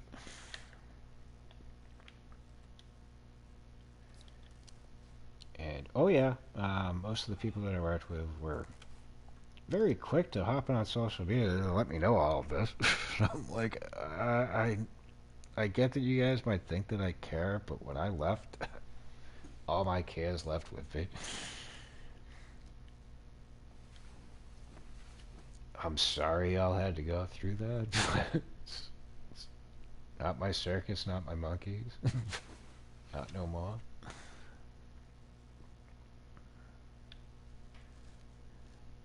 Uh,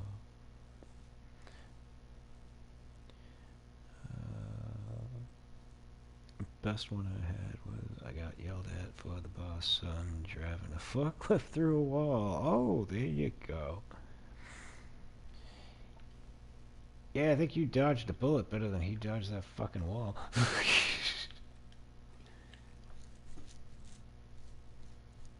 I would hypothesize.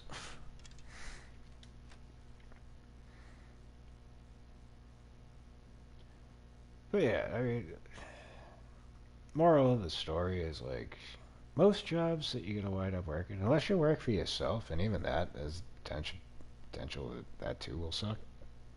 Most jobs you work in life, they're gonna suck.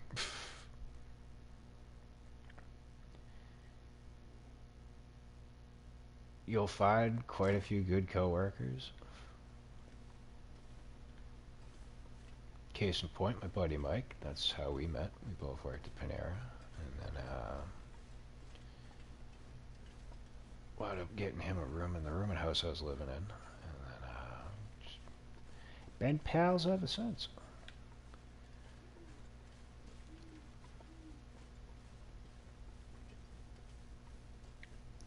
But usually, like, you'll find friends, but like they come and go. Like, because again, everybody gets busy. Everybody's got things going on in their lives, things that take precedence.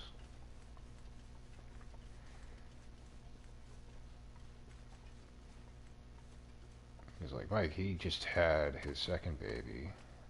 He got married a couple years ago, and he moved up from working at Panera and another restaurant, and then a frozen yogurt place, to becoming an ENT, and now he works in a hospital.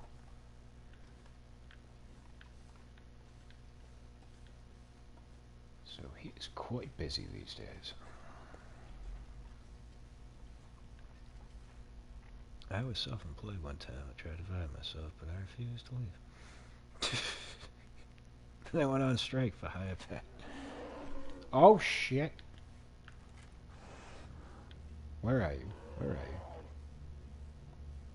Oh, he's somewhere. Distress pistol. Get that fucking shit loaded. I see bun buns. They're not running. Oh, there he is. I'm going this way.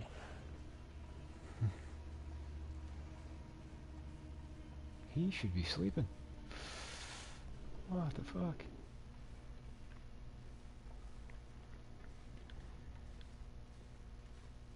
I mean, I'll hope that you got the higher pay, but I got a feeling it probably didn't work out that way.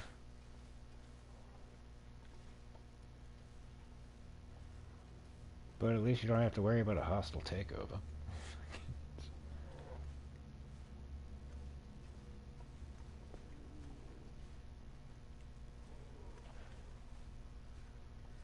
Oh, he's following me. I'm gonna choose not to care and hope that I get rid of him. I got a feeling it's probably out. Oh, it's an owl. I thought I heard a wolf die. Like, what the fuck killed you? Because we got wolves over here. Or is that cougar? Oh, that's a wolf. And I have no idea which direction I'm supposed to be going in. God damn it. I think I want to go over this hill. I could be wrong.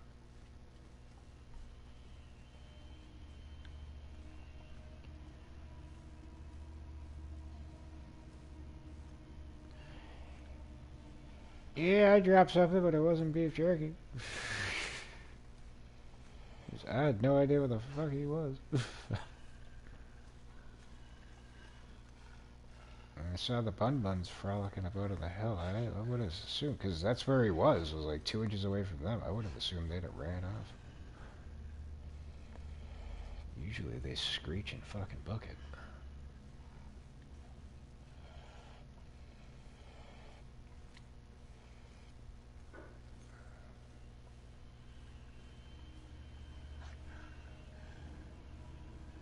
Ain't that the cabin?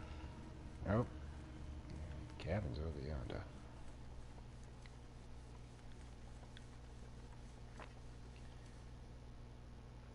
Bun buns? Should be bun buns. Usually bun buns.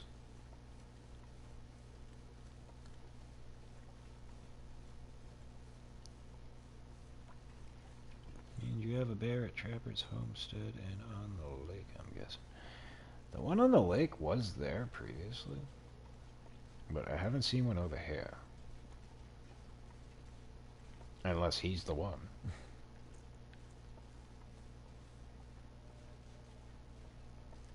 I honestly am not aware of what his fucking travel plans are. I thought he usually goes over by the no-name cabin and then right around the road going up to the busted up ranger station. Alrighty then. So it probably alternates which path he takes, like every other day.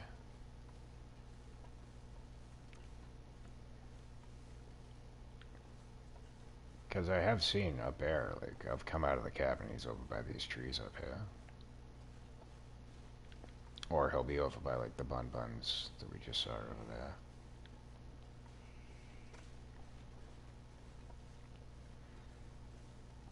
There's 4 different bears. Ah. Now, if they change it, because I was under the assumption there will be multiple bears in the regions, but only 2 will spawn in at a time. And I don't know if that fluctuates with difficulty, how far into your run you are, or any of the other possible variables.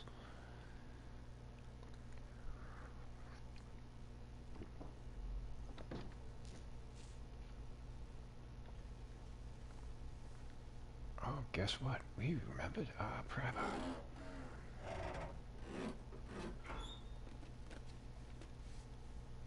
One ski gloves. Ah, 10 of coffee. Fuck yeah. How many of those am I carrying now? 5? Exactly. Awesome. So I should probably blast out a bunch of coffees. We are gonna leave a backup distress pistol right the fuck here. We'll drop that good one. I should probably ditch some of this tackle, but if I'm gonna do that, I'm gonna do that over by the fishing huts. This knife will leave here though. We don't need to. Don't need a bunch of cans, but we'll separate that.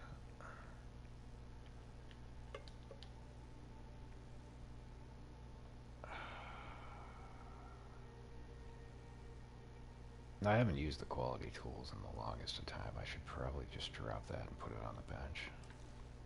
I'm sure we'll find more. I think we've come across 3 boxes so far. Drop this. Oh, no, no. Sewing kit, not the arrows.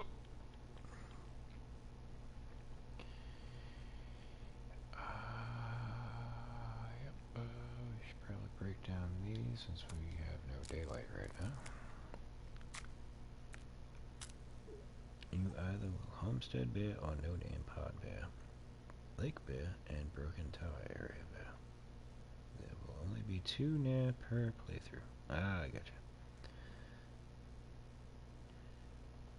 Also, they put a bear close to the tower and Bleak Inlet.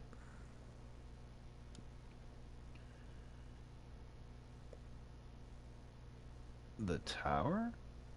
Up on the hill?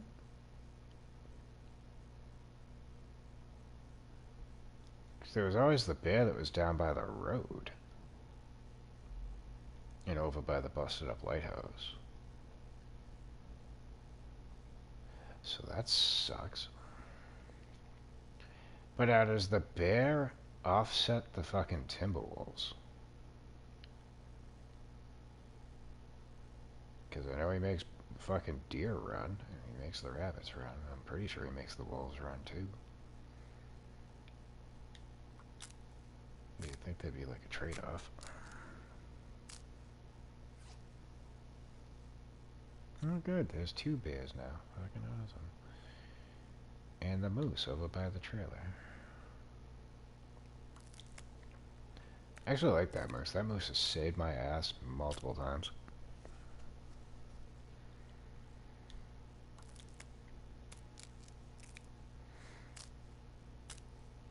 Because you can run up over the ridge, pot shot him a few times, and then just duck back into the trailer.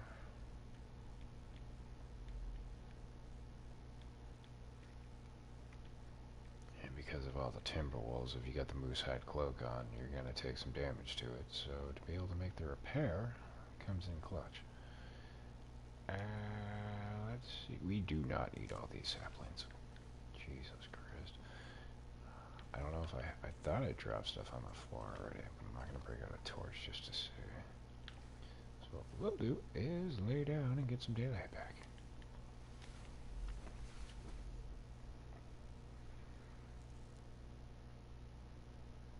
Used to be able to kill 4 moose simply can let. Well, I wouldn't go that far.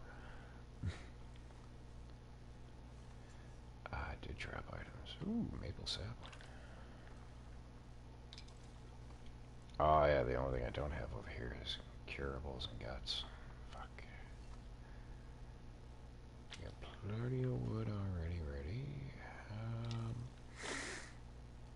Did I drop snares over here, or did I drop them at the cabin office? I think I did that. Son of a bitch. I was thinking about bringing the fucking snares over. Get the bun buns. And I done never went through you. I can stay there. I could make a snare, but I'd rather not waste the gut.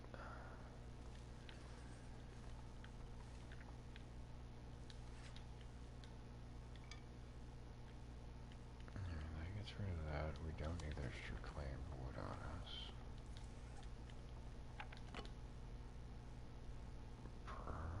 I can make a torch out of that stick. Since I'm thinking about it, we might as well do that now.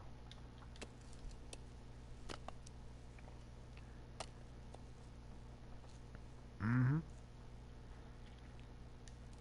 But I may also have shredded clothing.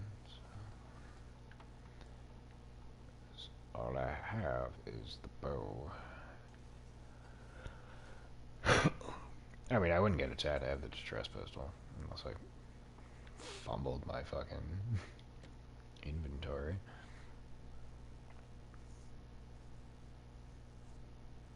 I just don't know if I want to take the chance.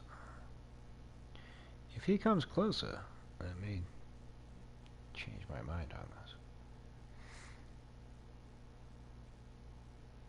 If I had the hunting rifle with me, I'd probably just go after him. Because I'd be able to fire off a couple of shots before he got close.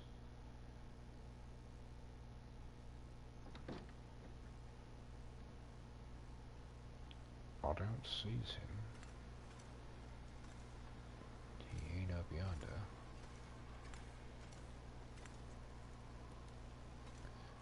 But I'm not gonna lie, I was kind of thinking maybe I'd go to Mountain Town.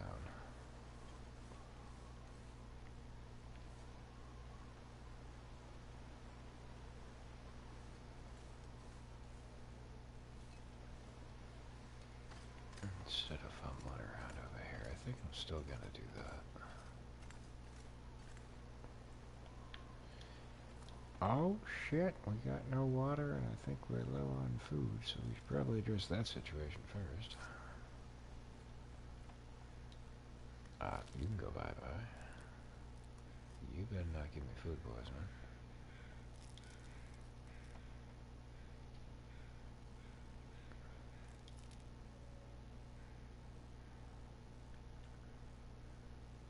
That's a gamble. I'm gonna save that for before I go to sleep.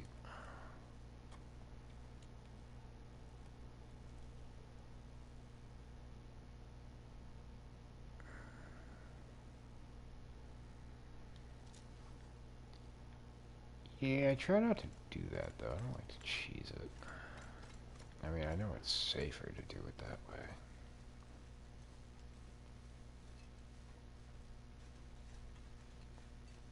I'm stubborn with my playstyle. But there also used to be deer that would frolic right over yonder.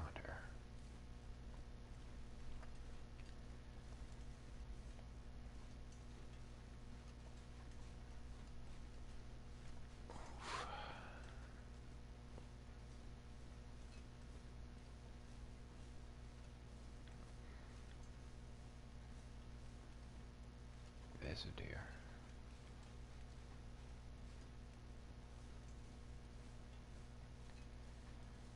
Let's see if I can one-shot him. Mayhaps this will work.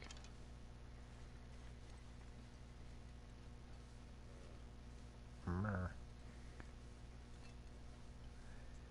Use a campfire.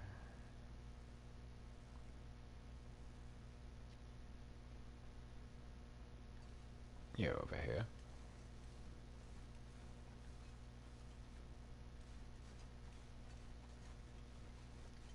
Ah, don't see no bones.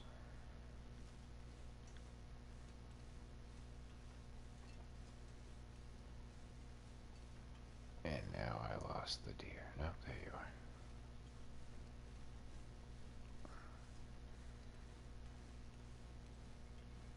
Oh, I got a feeling we're gonna one-shot you if I do this properly. Stop moving. Ah, you fucker.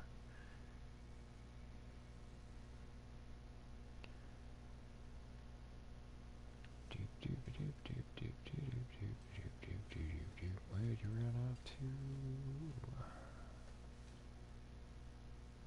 He's just above the hill. If I go up there, I'm gonna scare him even further up.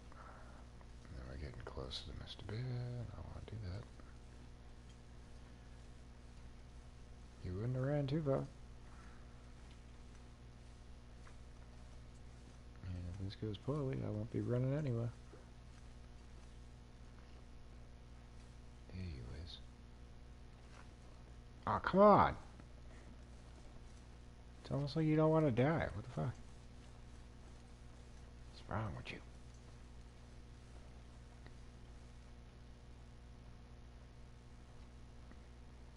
You bipolar motherfucker.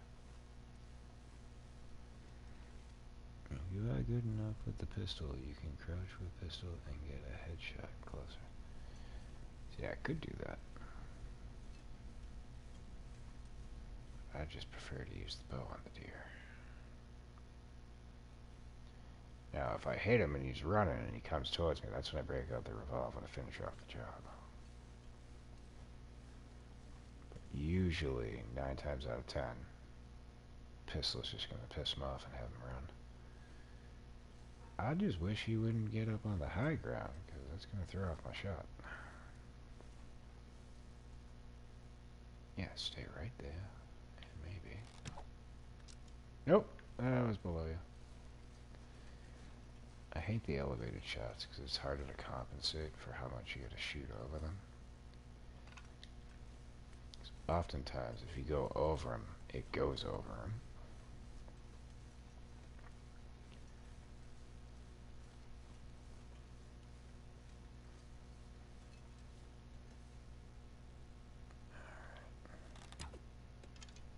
See?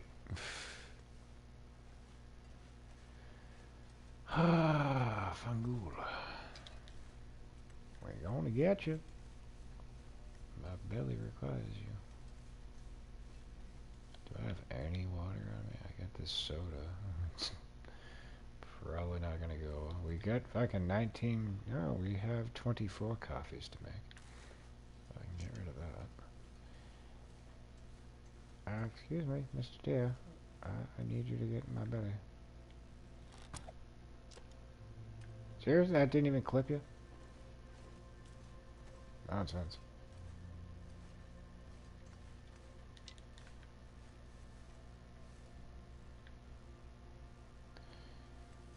Keep going to the same spot.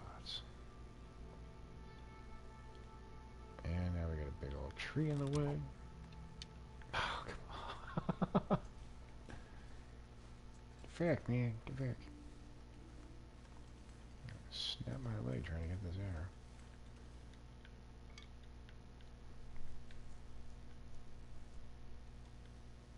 This is gonna be the one that gets it done. It's gonna be a headshot.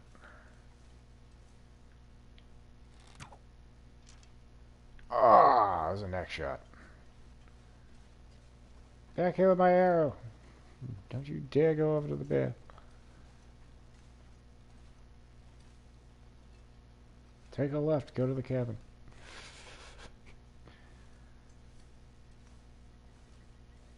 Yeah, he sprouted an antenna.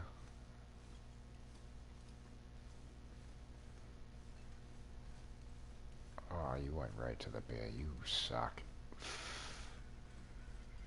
Yeah, I think I just watched him wander by that tree. Oh, you piece of shit.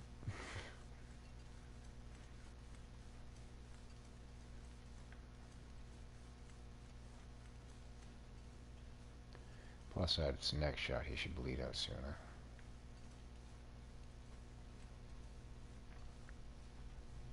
If he doesn't run into a fucking wall first. I think that's him over on the ground up ahead.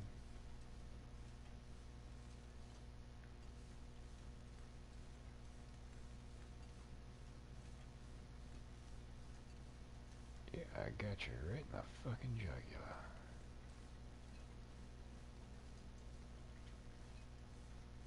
You could have taken a left and gone to the cabin, though. That would have been awesome.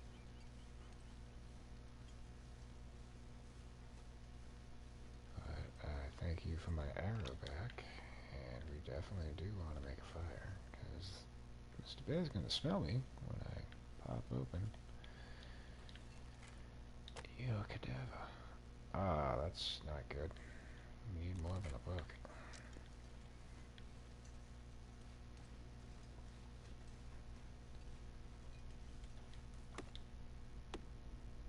Please no raw.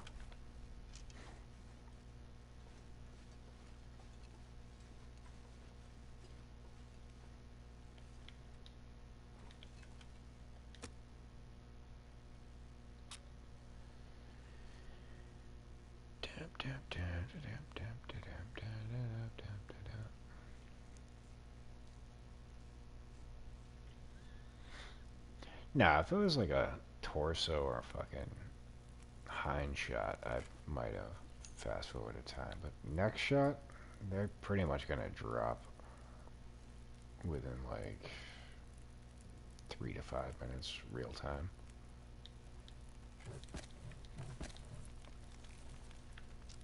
We're gonna multitask this shit too. What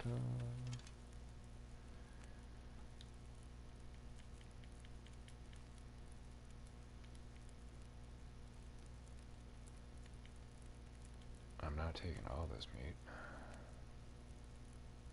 but that water's gonna take some time, so we'll fucking just harvest it all. Fuck it.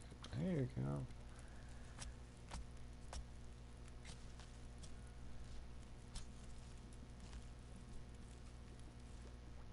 Oh, are you kidding me?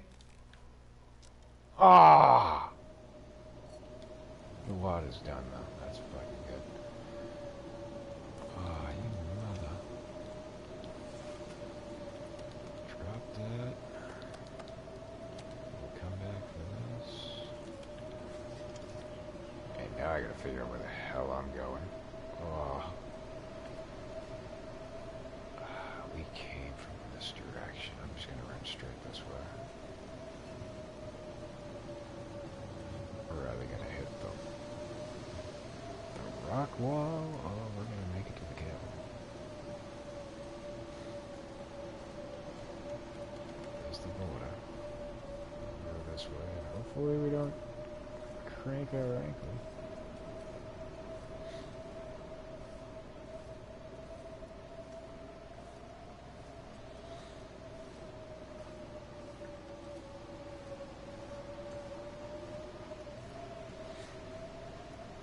Yeah, this area is really hard for me to get lost in.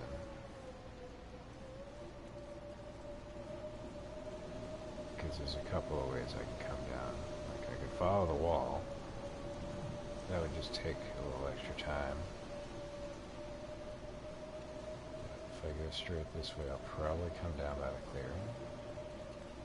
With the barn to my left.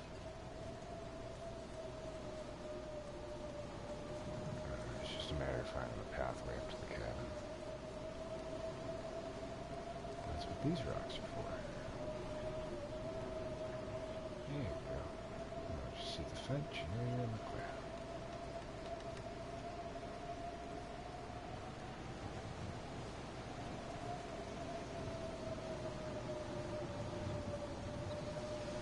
Did it before losing that temperature gauge. Sweet deal.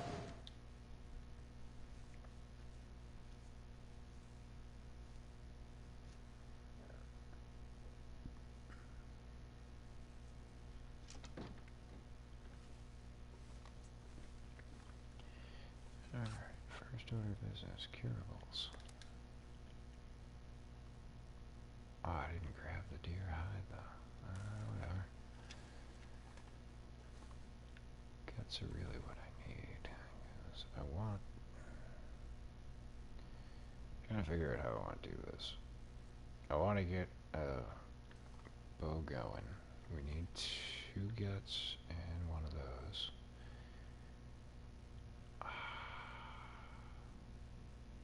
I can't remember if we left any. I know we left hides over at the cabin office. I don't know if we left any guts.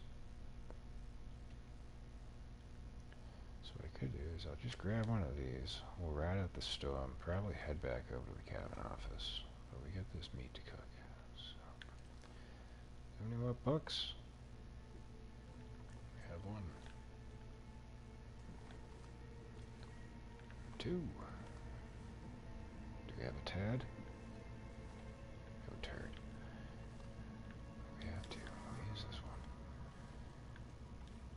No. Yeah, we just made water. I might as well make another batch just to keep some here. Probably a wise decision.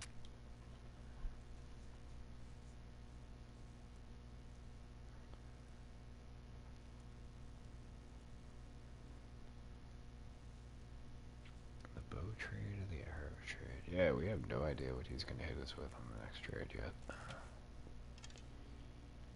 Soon enough. I don't think we've had an aurora yet. But that's another reason why I kind of want to get over to the cabin office. In case we get one tonight. We'll stick around here long enough. Oh, that was stupid. Boil some water and cook the rest of this food. I might actually keep 1 piece of deer meat on me. Because we have all the fixings at the cabin office to do stuff with it. It's gonna be gamey carrying that, but whatever.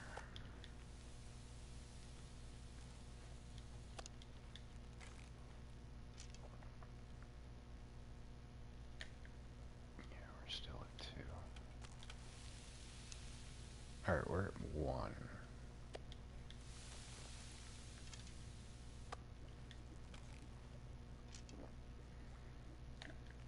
We're still at 1. Alright, I'll take the 2 pieces.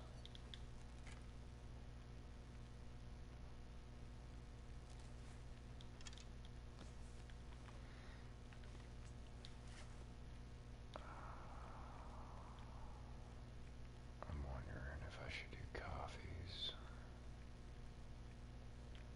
And they're on menu. 0.81. Yeah, we can do a couple of coffees.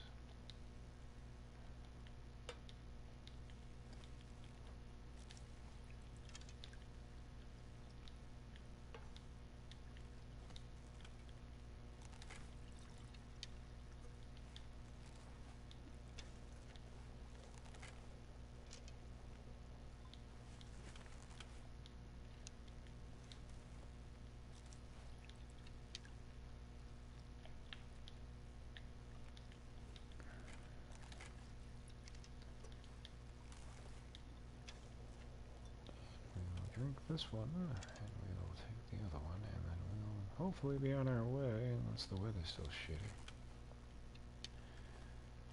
God, hoping not. We dropped everything else, right? Alright, let's see what awaits.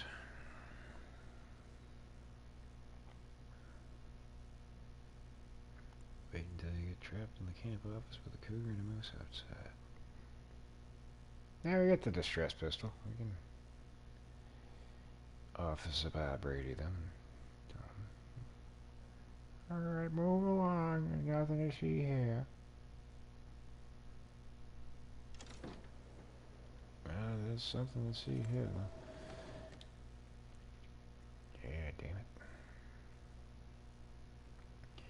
it. Alright, well, since we're trapped at Trapper's cabin for a moment, I believe this is a perfect opportunity for us to take an intermission.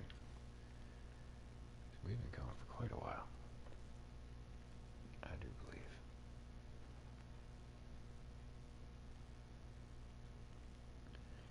Yeah, 3.5 hours. I'd say that's quite a while. I think it is definitely time to take an intermission, so I can go freshen up the coffee, smirk a bit, come on back to y'all refreshed. Possibly. I'm not sure. I don't want to lock in that I will be back. If not, we will be back tomorrow, because, I'm not going anywhere. I'm not doing anything, so I'll be around the stream. As to what time we'll probably start, I can't guarantee jack all the shit on that. Probably 4 o'clock or later. Maybe sooner, it all depends. Like I said, I got no clue. I just fire up the PlayStation and get going when I get going. Anywho, that's probably going to do it for this evening.